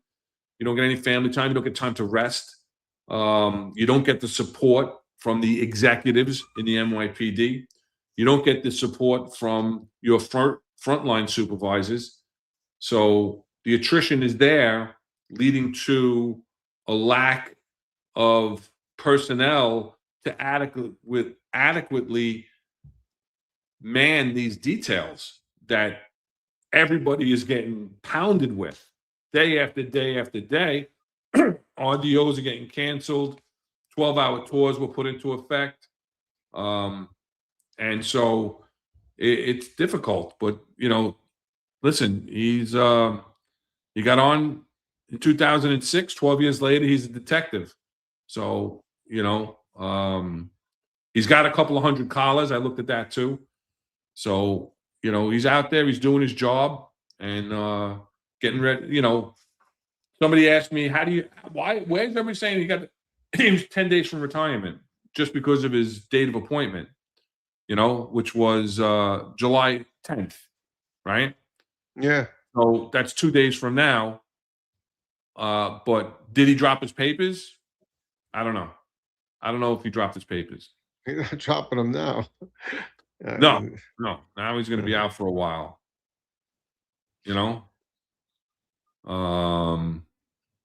So let's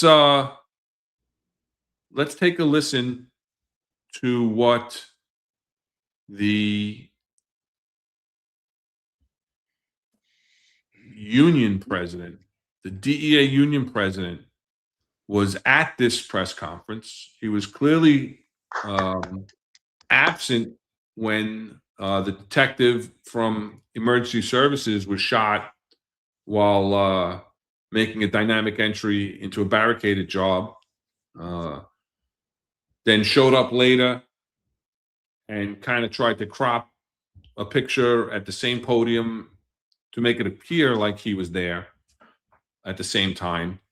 And you'll hear him in this press conference talk about, we were here just recently. He wasn't there. He came later on because he caught a bunch of shit from his members and his delegates at his picnic.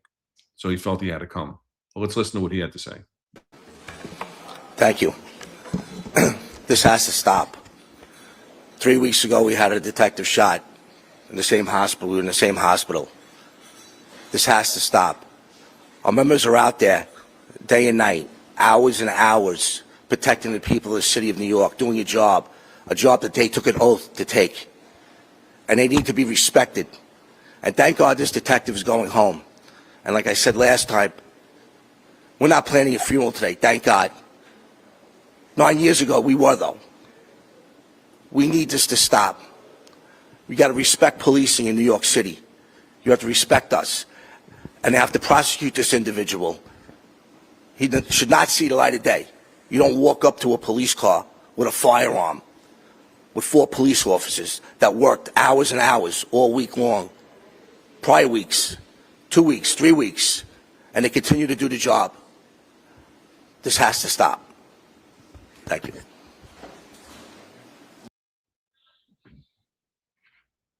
I think it should stop. I agree. That's the only thing that statement, I agree with him. It has to stop. Guy's a mess. Listen, I don't care. It's the morning after the 4th of July. You show up in a polo, tuck it in. Come on. Guy's a mess. And really he had nothing really to say. He's talking about his members being out there. Again, he's the one I'd want to hear. These guys were out there for 16 hours before this happened. These guys were out there for 14 hours. We don't know. We don't know. Nobody's saying it. Right? Nobody's saying it. So again, we're close to 500 people. A lot of people on X. We're closing in on 2 hours. Like Terry Bernane always says, let's hit the like, share, and subscribe buttons. Let's get people over into the interactive chat. I apologize for getting hooked. Doesn't usually happen, as you know. We like to interact with our chat. No reason to go back and forth. You want to troll, you want to say nonsense, go right ahead. You're not going to be addressed anymore. That's fine. You have something substantial or something that's relative to our conversation. More than welcome to join in on the conversation. We have 200, 300, 400 people on X right now. We invite you over to YouTube, find us Unfiltered, click on the show, jump in on the chat. If you're on X, you only see the chat that I can bring up. If you're in YouTube, you can see all the YouTube chats. So jump on over and hit that like, share, and subscribe. Get the algorithm going.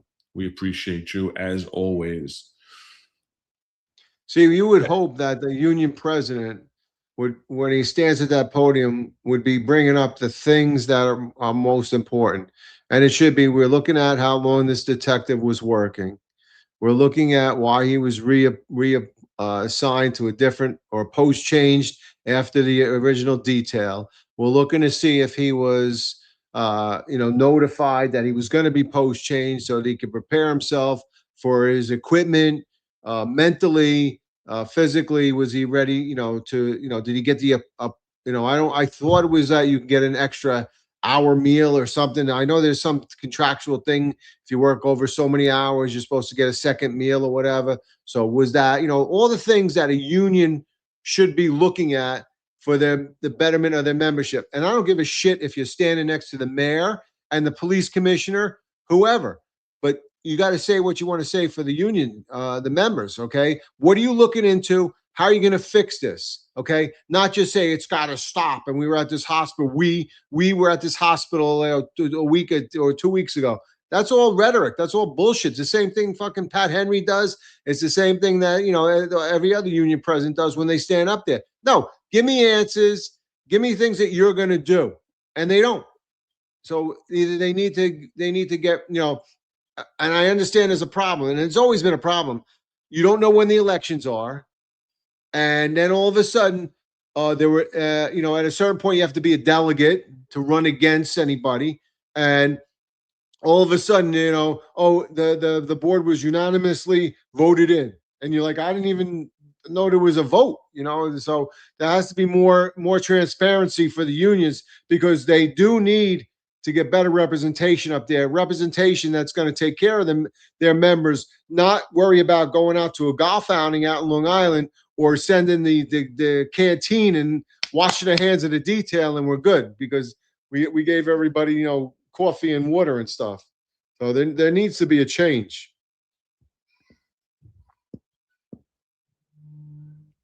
Yeah. You know? So no one's saying I missed out on the Jersey Shore. I had other things going on. We'll get into that a little later. So Nolan has all this. He texted me. He says has all this lotion, and he doesn't know what to do now because he was ready for you. But and Mike is here saying it's Kalshi. Sorry, Kalshi. That's right.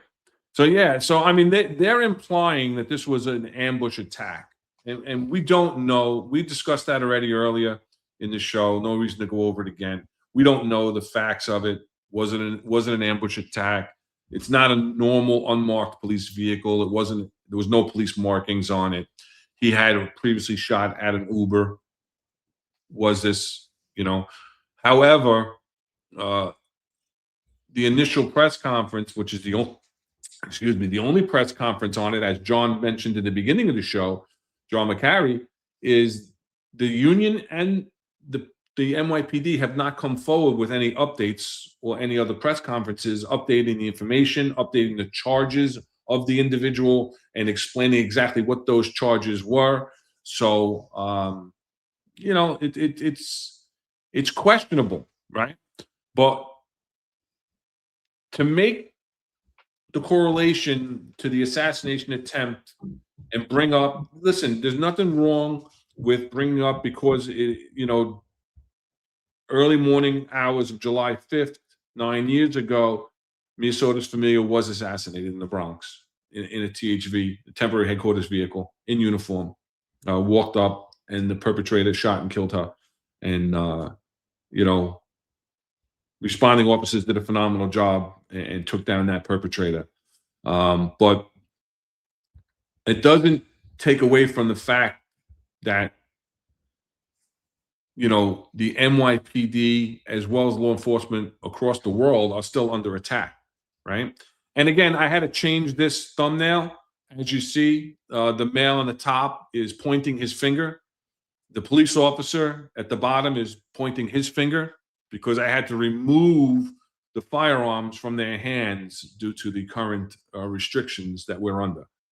So, but it doesn't take away, you know, police under attack. 36 officers have been shot nationwide in ambush style attacks. You know, that's coming from the National Fraternal Order of Police. They give a monthly, and that's as of July 1st, as of midnight on June 30th. So, you know, there's been 169 officers shot in the line of duty in 2026. As of July 1st, release of this FOP report. And where it comes is, thankfully, only 15 officers were killed so far. And it's disgusting that I say thankfully, but it's a reduction in the officers that were killed in the line of duty by shooting. And, you know, they're attributing that to improvements in medical trauma science and anti-ballistic technology. You know, police cars are being fortified, ballistic shield, you know, ballistic glass, ballistic panels on the doors as the NYPD has, you know, but yet still an increase of 169 officers have been shot, which is a 2% increase over last year's. 36 of these officers were in ambush attacks. 6 of them were killed. So violence against law enforcement continues to increase even as the lethality of those attacks has declined. Right, so this is more the detailed breakdown. In 2025, for the total year, there was 67 ambush attacks with 90 officers shot, and 22 of those officers out of 67 ambush attacks, 22 passed away, were killed.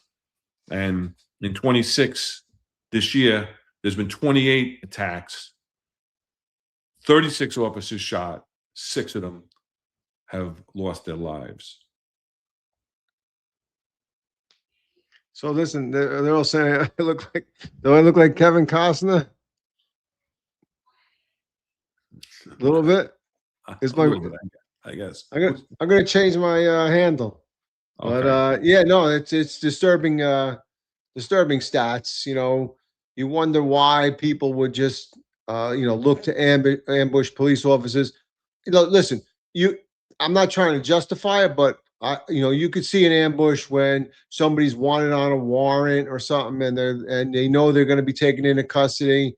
But I don't understand that. You know, just ambush, walk up to people, and walk up to police officers and just shoot them up.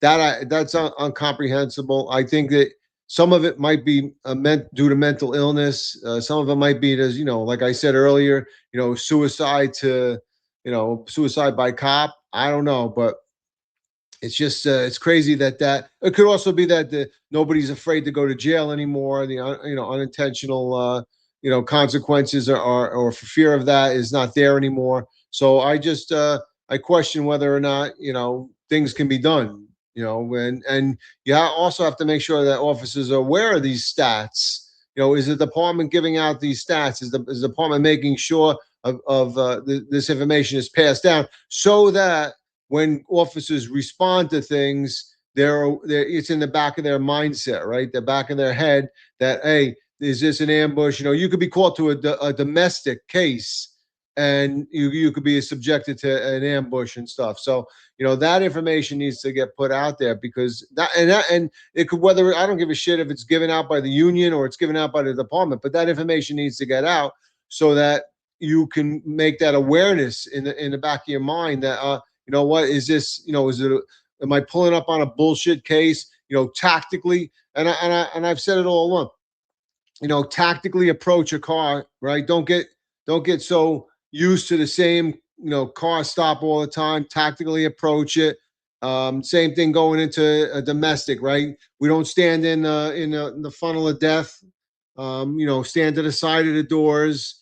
and always think tactics, because obviously these are devastating stats, and the only way to fight back is to think tactically and make sure that every situation you go in, that there's a potential for that and a possibility now, especially now.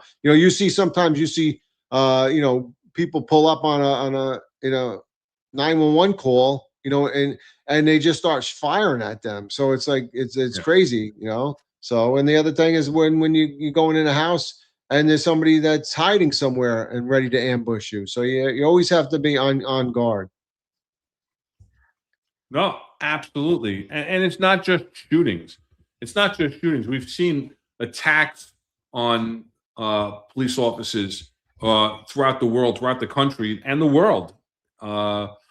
And, we had another one just this weekend in North Charleston, South Carolina. There's a viral video that is out there. And I had to go back to make sure that there was no weapons. But let's take a look at the North Charleston police chief discuss it. And it's a video I took off of X that shows the chief talking while the video is playing. Then I'll show a different view of this officer, and we can talk about this. Very hectic situation, and I want to praise my officers for the restraint that they showed in that video and outside of that video. Okay, when we're dealing with juveniles, we get judged at a very high level, and we here, since I've been here, we have changed our policy in certain ways on how we deal with juveniles. But we need some help. We really do. We need some help. We need some help from the community, because stuff like this is getting dangerous. So this chief, I think, is alluding to the fact that they've changed their policy on how they're dealing with juveniles. I think that's happened around the whole country, right? Raise the age here in New York, right? Where you're 18 years old, you're still a juvenile, right? Unless you commit certain crimes. I think that's what he's alluding to, is that they've changed the way how they're dealing with juveniles, and they need help. They need help, and they need help from the community. Yeah, you need help from the community, but what he needs to say is he needs help from the legislature, right? The legislature is a big deal in the raise the age, and the district attorneys, the woke district attorneys that don't want to prosecute the criminals, especially if they're juveniles. And that's where you need more help from. Yeah, I mean, you see these street takeovers all the time. They do it on the beaches and stuff like that. So it has empowered them to be able to act inappropriately. I mean, I like the fact that somebody was 16, they were treated as an adult, right? That you could be arrested or whatever, brought down to central booking, everything else. And I also felt that at that age, you're bringing a 16-year-old down to central booking, and it probably was an awakening for them to say, hey, I don't want to do this shit anymore. And it's because it's pretty scary when you start bringing them down, putting them in the cells, and the smelly cells and everything else. So I think you're right. It's legislation. So the public, the public needs to pressure their congressmen and their lawmakers to pass appropriate bills, and not all these BS bills where we give more leniency and bail reform and all this other BS. That's the problem. So until that's done, it's going to be these things all the time. The young kids are going to feel empowered to be able to do this, because there's no pushback at all for them. So that in effect, do the community have to get involved? Yeah, but they got to get the politicians involved. 100%. And I was talking to a police chief over the weekend in a Florida jurisdiction, and his job is dependent upon the local council, right? And I said, how is it as the boss, and he's been with this department since he's a detective, come up through the ranks to being the chief of police. Hmm. And he says, listen, half of the council is liberal, half of it is conservative. He goes, it's very difficult to play those politics. You have very supportive people of the police, and you have people that are very critical. He goes, the politics suck. He goes, but fortunately, they're in a very low crime area. And they have, I don't want to give up the area, but they have very influential political figures in this area as well that are pro-police. So that kind of makes it a little easier right now. But, that's the thing is, when you're elected by a council, you're, you know, you have to be able to stand up and say what's right. And this wasn't a street takeover. This was a 4th of July celebration that started getting out of hand, and they wanted to start breaking it up. Now, there's also been questions about this where people are questioning, again, females in law enforcement. And I'm going to show you this video now, full size, and then we can talk about that. Let's watch this again. This is the officer being attacked by this group. You'll see one individual from the public trying to pull off the main offender, but watch because they're also trying to get her gun. And I had to remove the sound because it was music.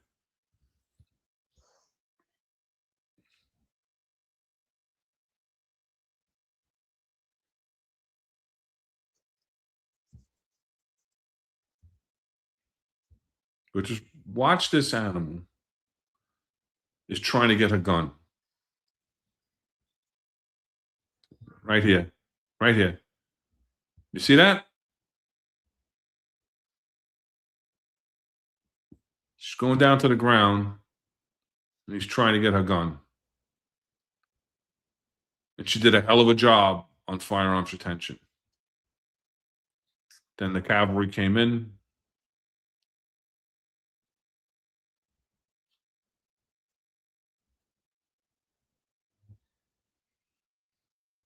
And she's still in the fight. She's maintained control of that guy's hand. Right in the fight. Didn't lay down like, oh, I just got punched in the face 6 times. Got hit with a Roman candle.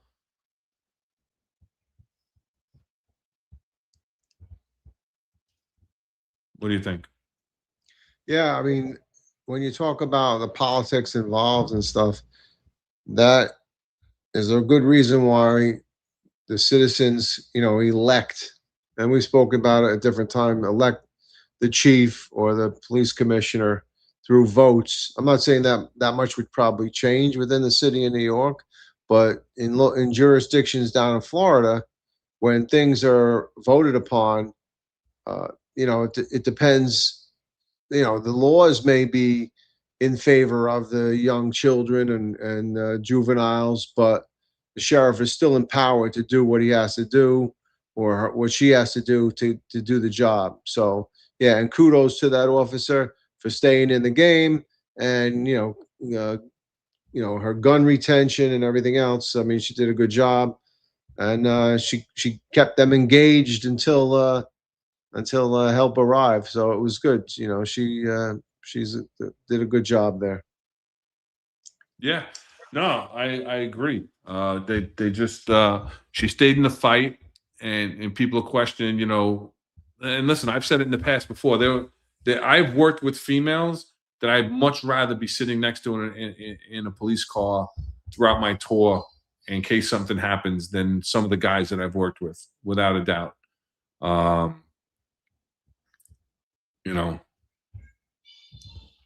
But it's just like you said, they're so brazen, and it comes from, the fact that there are no consequences, just like you said. And again, I had to block them out, and I had to go back into my folder and redo a lot of the work that I did. But from this incident, this is a table of weapons that were recovered. That long square box in the middle is a 9mm firearm. The 3 circles at the top of the top are, again, semi-automatics. I don't know if they're 9s, look like 9mm. 3 with extended magazines that are laying on the table. These weapons were recovered at this 4th of July party. And where was the party? This was in North Greenville. Hold on, let me bring them back up. I took them down already. North Carolina? South Carolina. South Right? Carolina? North Charleston, South Carolina. North Charleston, South Carolina. I'm not exactly sure where in South Carolina that is. Probably north of Charleston.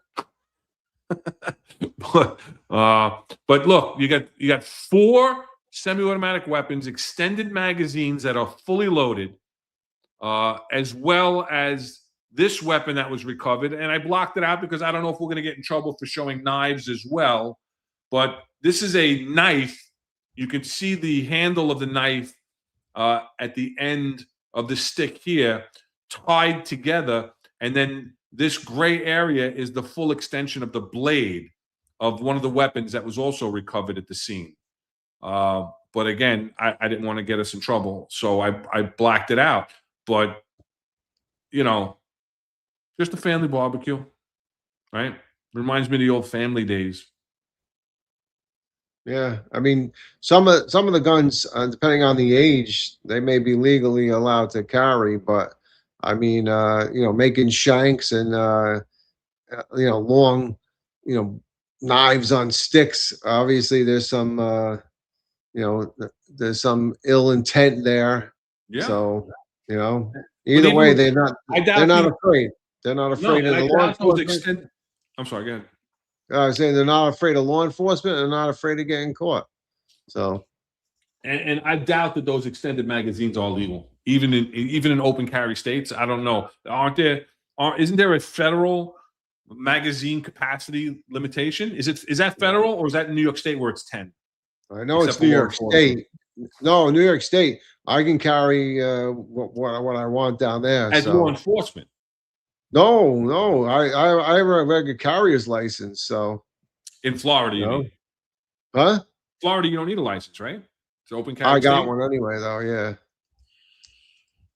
So, but listen, again, let's just go back, not too long ago, if you remember this incident where this female officer was punched square in the face, and that's just a civilian that's helping her, because she was knocked down and almost knocked out while the other officer was addressing the perpetrator.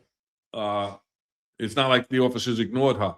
I'm not going to play the video, but it just shows again, blatant disregard for law enforcement, blatant disregard for authority, and it's just, here's an incident out on Staten Island over the weekend where officers were trying to break up some revelers that were getting excessive with their fireworks.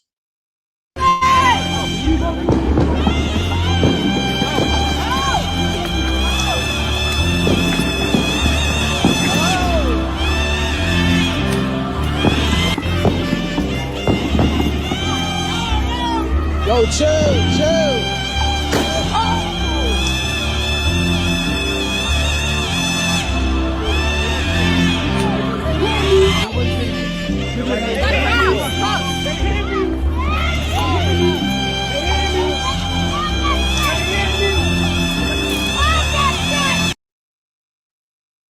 People, they just don't care, bro. No. They just don't care. So it's time and time again. You got anything else on this? No, it's craziness. It's insane.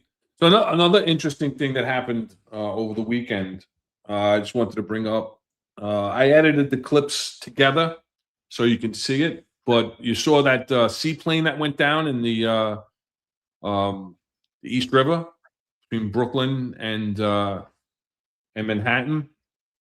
And so let's take a look at that, because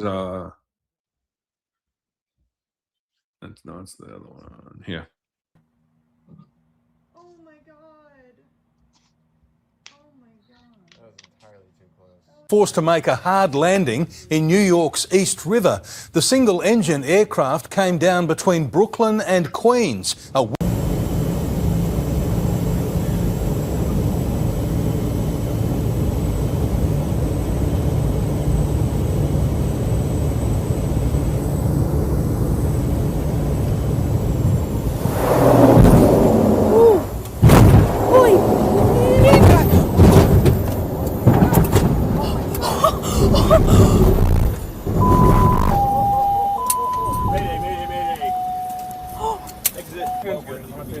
Pontoon's good. What happened?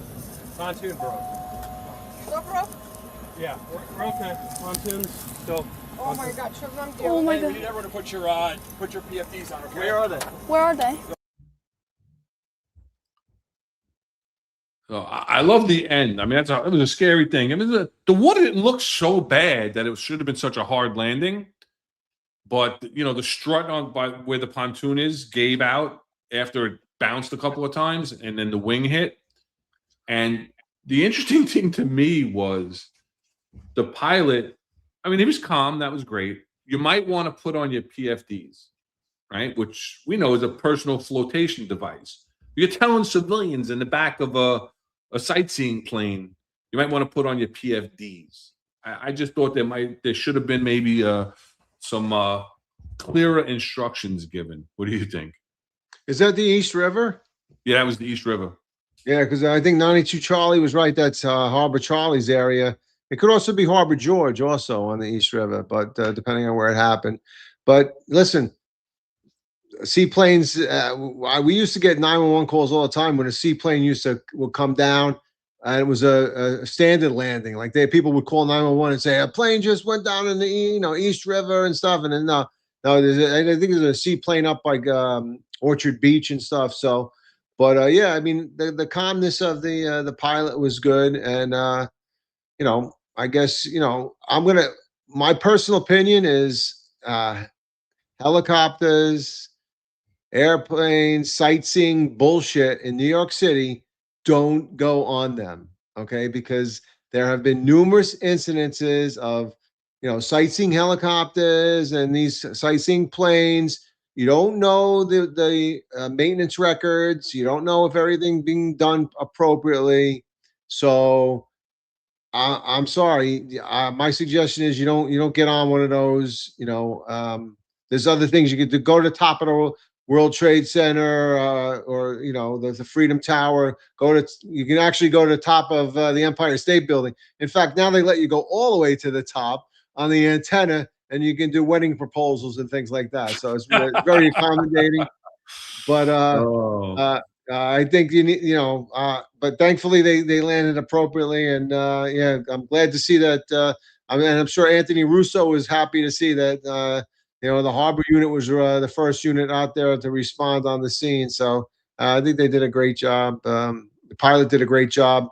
And I hope the passengers knew where the PFDs were, because you ever on a plane and they said underneath your cushion there's a flotation device, and I'm like, I can't even fucking move this cushion. Where the hell am I going to find a flotation device? So, but they tell me it's under there. So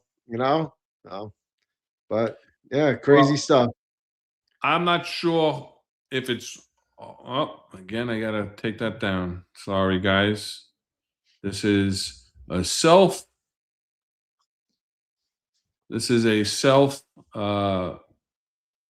produced show. So you're talking about whether it's Harbor Charlie or somebody else. Well, yeah, where was it? Was it East River, right? It was the East River. But listen, let's talk about a great job. I'm not talking about the pilot, because I don't know that the pilot did a great job with that hard landing. I don't know he landed it though. he did land, but it looks like an intentional landing, but it just landed very hard, and broke the strut, whether there was structural damage anyway or whatever. But then here we go. The NYPD puts out a video, and I'll add it to our great job segment where we highlight exceptional police work by the men and women of the NYPD and beyond. And here is the harbor rescue of those occupants. Right there to the left? To the left, right where the helicopter is. Just pull me up alongside.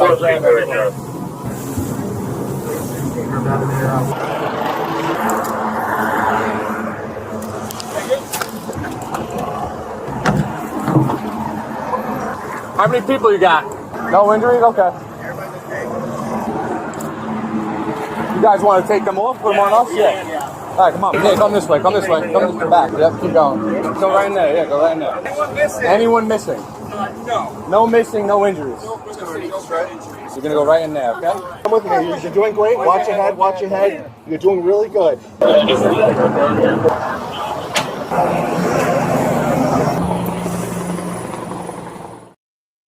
So I will give that the great job of the week.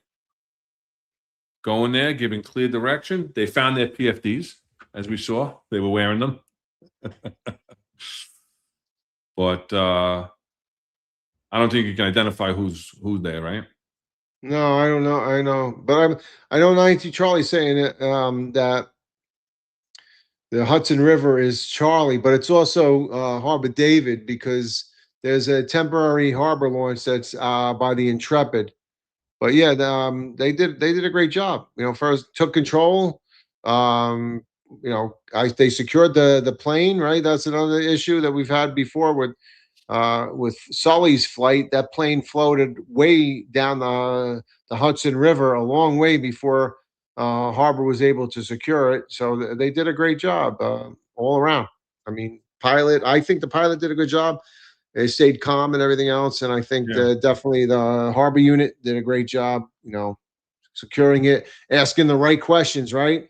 How many people are on board? Right? Is you know they usually how many souls on board? They often say, but they did a great job. So great work.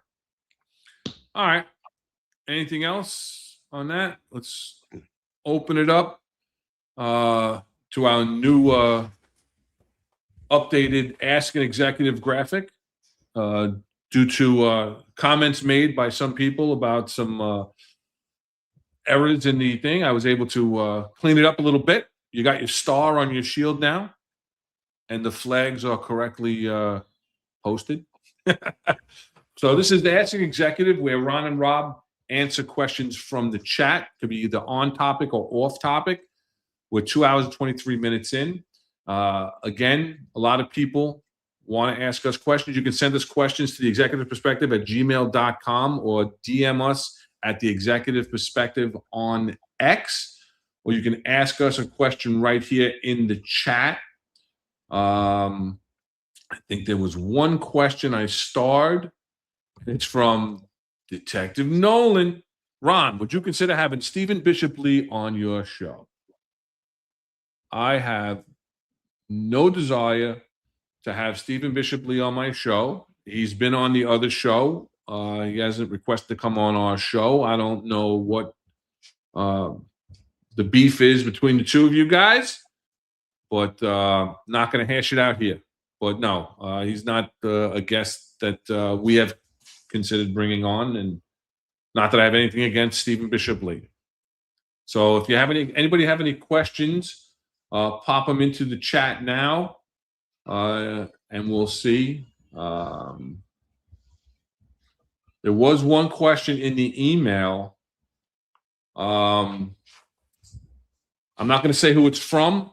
I didn't copy and paste it, but we got it actually a couple of weeks ago. But last week we had we had an interview, and it is: if the XO gives a directive to a supervisor to move an MOS due to a shortage at a post, should the supervisor be issued a CD for following the directive given because the issue with the move went up the chain to the first deputy commissioner's office?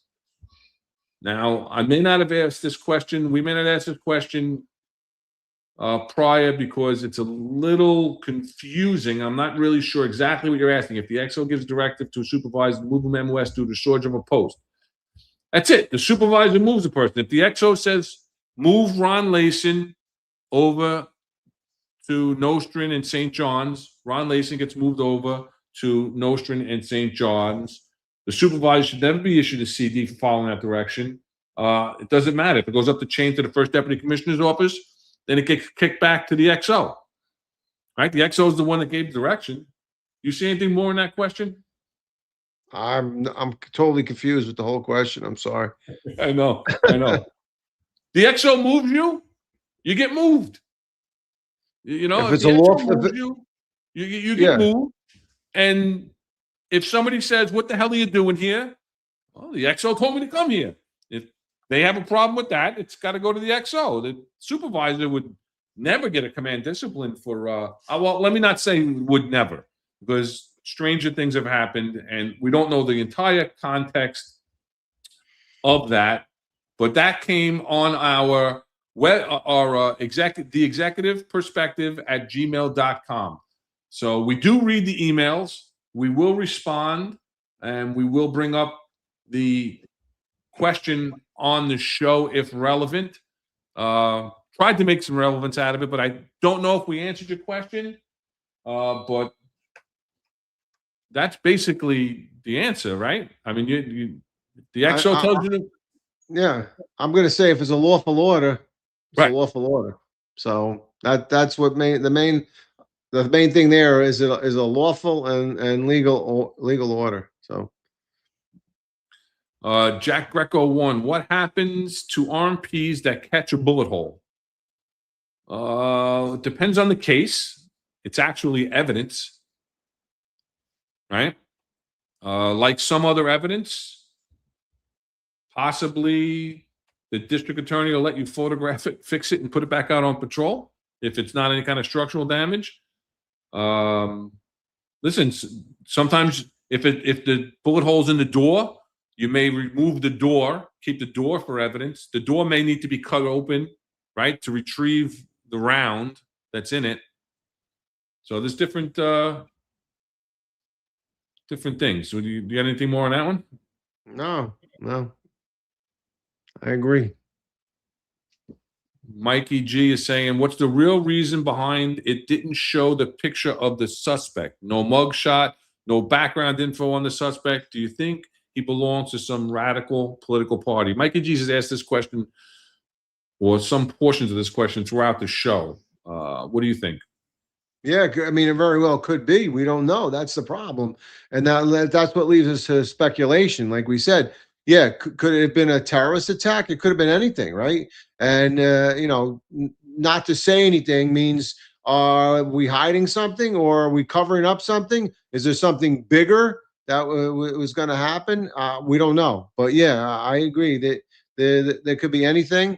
I've never seen it where they didn't announce the name of the person. The only time I've ever seen that is where the person was dead and they were looking to make a notification to the family, in the easiest way. That's the only time I've ever seen that. I've never seen it where they would not put a perpetrator out there. And usually they have the perpetrator's history. Like you said, there was none, but they would have said that there's been no prior law enforcement engagement or a history with the NYPD or history with any other law enforcement. So it's very peculiar. I don't understand it, but it leads to speculation and it's wrong. It's not the standard operating procedure when a MOS involves shooting. So I agree. I think it totally leads to the fact that he didn't discharge his weapon.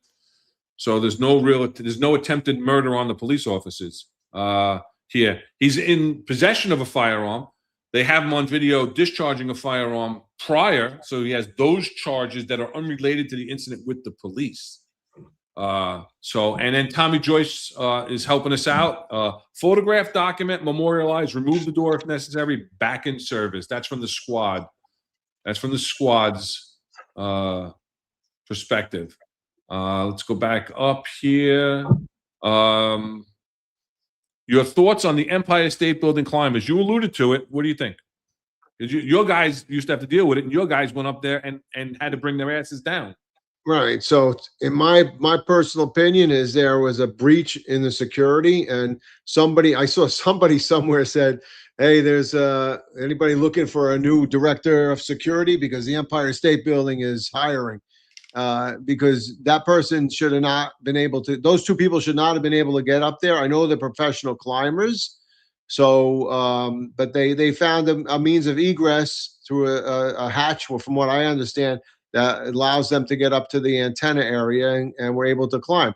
So I think, in my personal opinion, it's a breach. They shouldn't have been able to get up there. It's a breach of security, because you think about that. Somebody gets up that far, and we talk about counterterrorism and all the things that are done. I remember when somebody was able to climb to the during the midnight. Somebody climbed up to the Brooklyn Bridge, replaced the American flags with a black flag, and counterterrorism took a hit for that, because they were like, "You have posts on both sides of the Brooklyn Bridge, and you have all these high-level security cameras. How does somebody get to the top of the Brooklyn Bridge and nobody ever even sees that?" So to me, there's a terrorism aspect to it.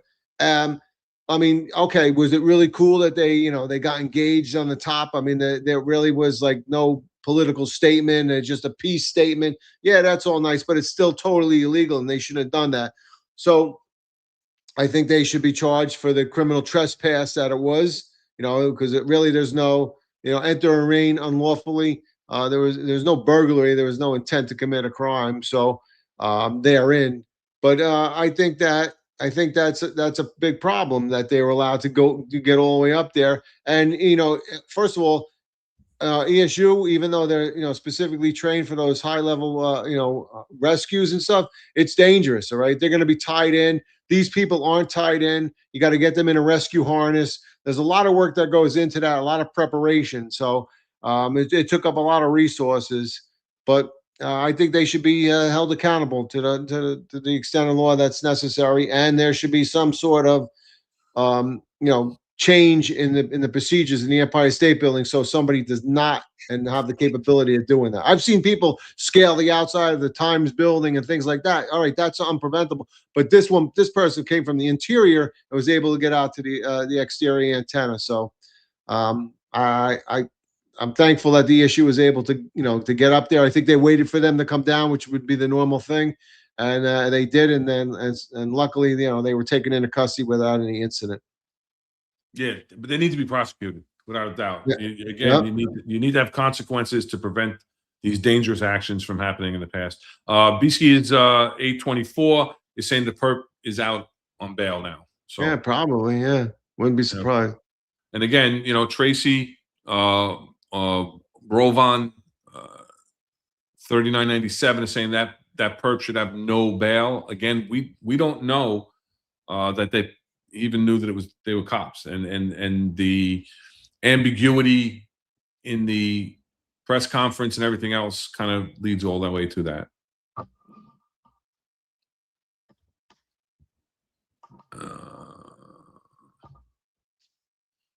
QC Beast wants to know, do union presidents have to suit up and work in their command? If not, then if they would, that force them to push for a change? No.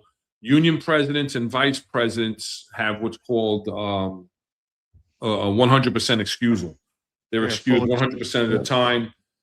They still collect their salary, and they also get a salary from the union, but they are excused from police duties for 100% of the time.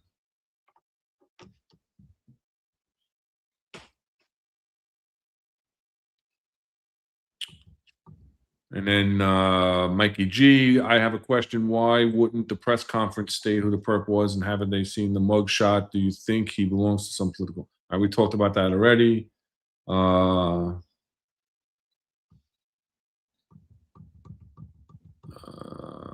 Let's see what we got.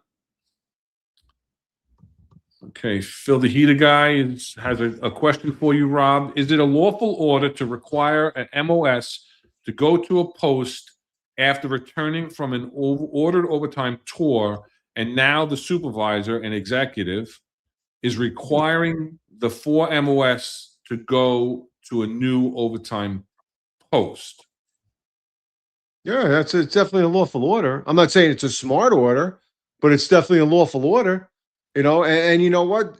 You would also say that make sure that they get appropriate rest, or they get their second the entitlement or their second meal or whatever, or their additional personals or whatever. But I have no issue with it being a lawful order. Is it the right order? No. Would I want to put police officers out there and put them in that position? No. But it's 100% a lawful order.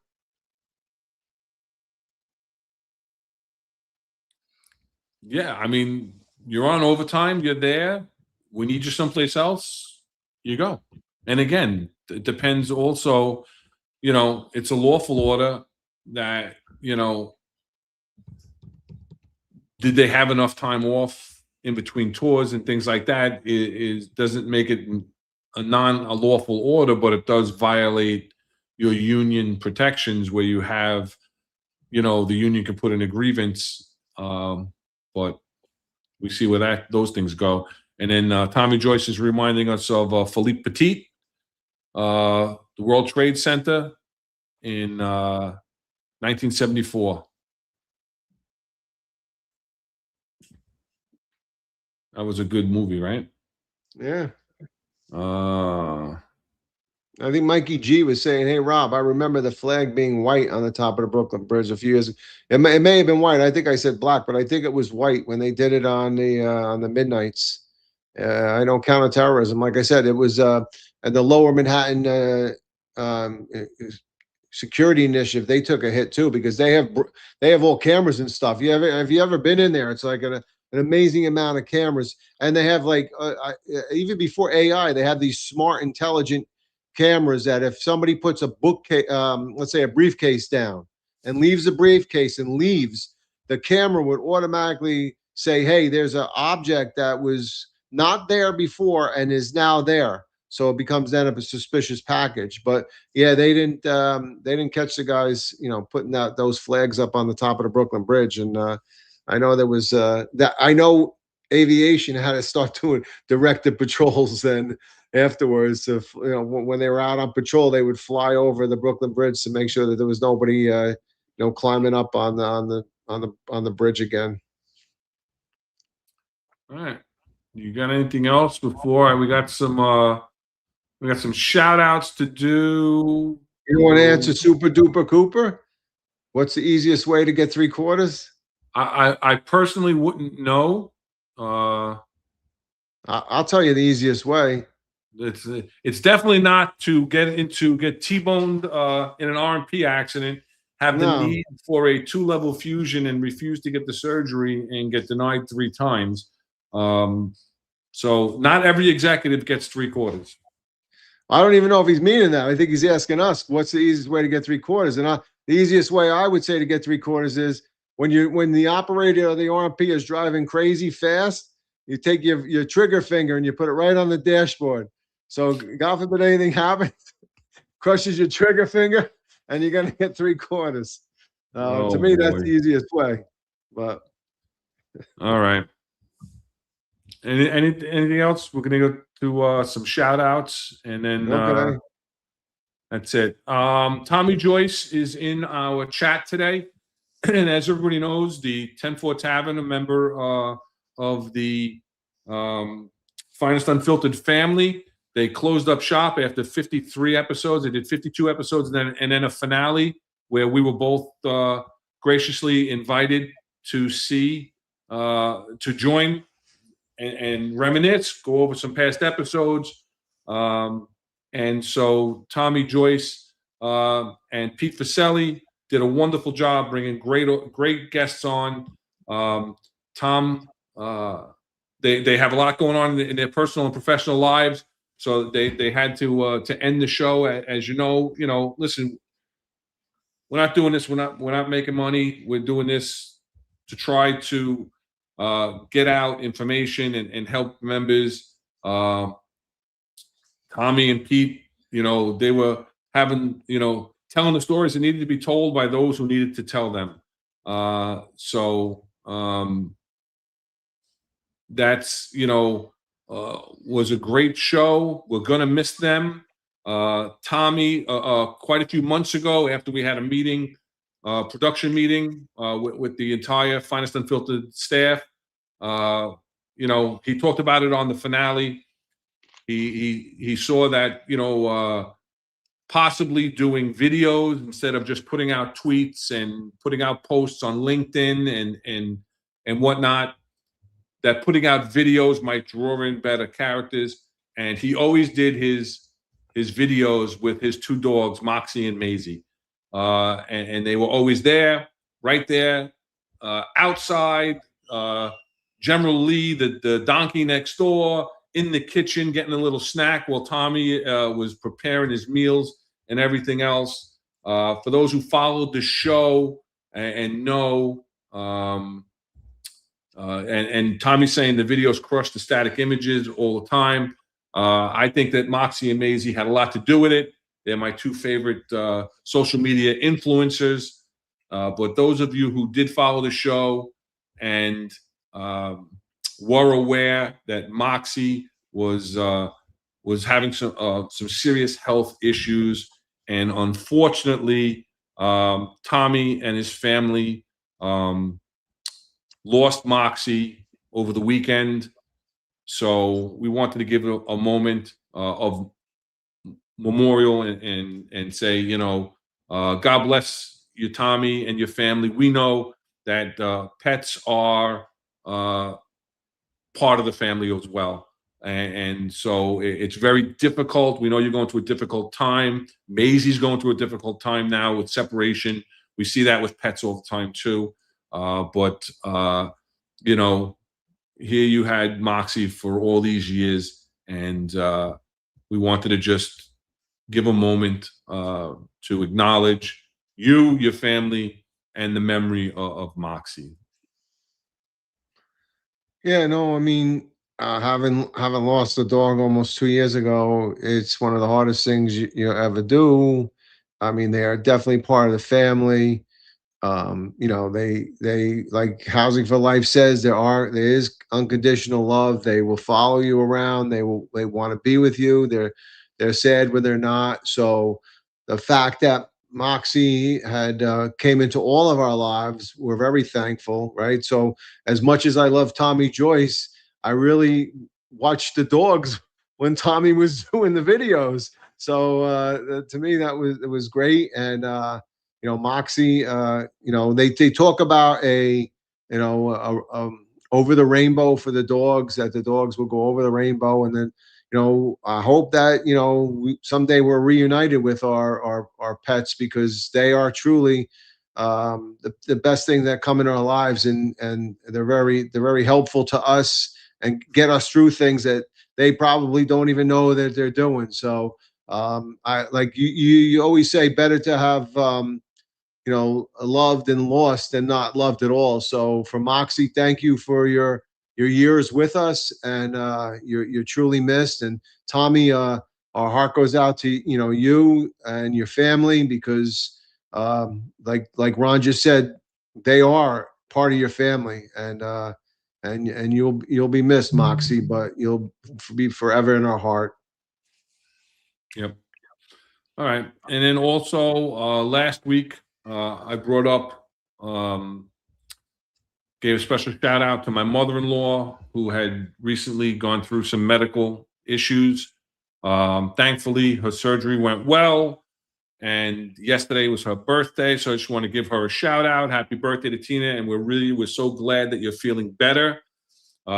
It's funny. We were together yesterday, and she commented on the picture and said, "Oh, you should have used the picture of me sitting at the police commissioner's desk." Yes, that is a real picture of her sitting at my inspector's promotion. We went up to the police commissioner's office for a family photo, and Commissioner Bratton was very gracious. And Tina, if you know her, to know her is to love her. She sat down behind the police commissioner's desk, started rocking back and forth, talking to the police commissioner like they're friends. And I'm sitting there going, oh my God, my career is over. And he just laughed, and we went on our way. So you know, typical Tina. Glad that she's feeling better, and happy birthday to her. Wait, Also, I hold on. I zoomed in and I saw on the desk that Tina had written your name in. I don't think you were supposed to get promoted, but she Tina used the wrote your stamp. name in, and she used She used the.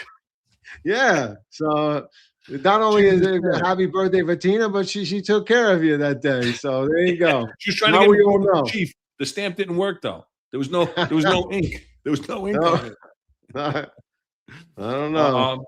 Also, I'm not allowed to post pictures, but I want to wish my beautiful wife, Jill, a happy birthday. Her birthday is coming up in the next couple of days. So I love you, babe. Thank you for everything that you've always done for me, for my family, for our family, and for all the support throughout my career and throughout this retirement. So happy birthday to Jill as well. I'm going to get in trouble for that one, but No, no. Hey, listen, happy birthday, Jill. And listen, Jill, just between you and I feel your pain, girl. No, happy birthday. And then continued well wishes to Eric from the Finest Unfiltered, who's still recovering from his surgery. Hopefully, he'll be back in a week or so. Well wishes out to our buddy Eric, who's still rocking that Executive Protective shirt. There you go. Somebody has to. And then, as I also brought up last week, and I alluded to a little earlier, this weekend was a very special weekend for me. Last week was a special week. It was my youngest daughter's third birthday, and then my oldest daughter got married. So I have a new addition to my family, a new son-in-law.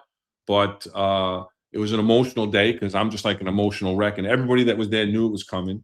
But I said I'd share a few photos from the wedding, and they're sending me photos and everything. They're on their honeymoon now, and so they're enjoying that, making memories, and even though they deny it, hopefully making grandchildren.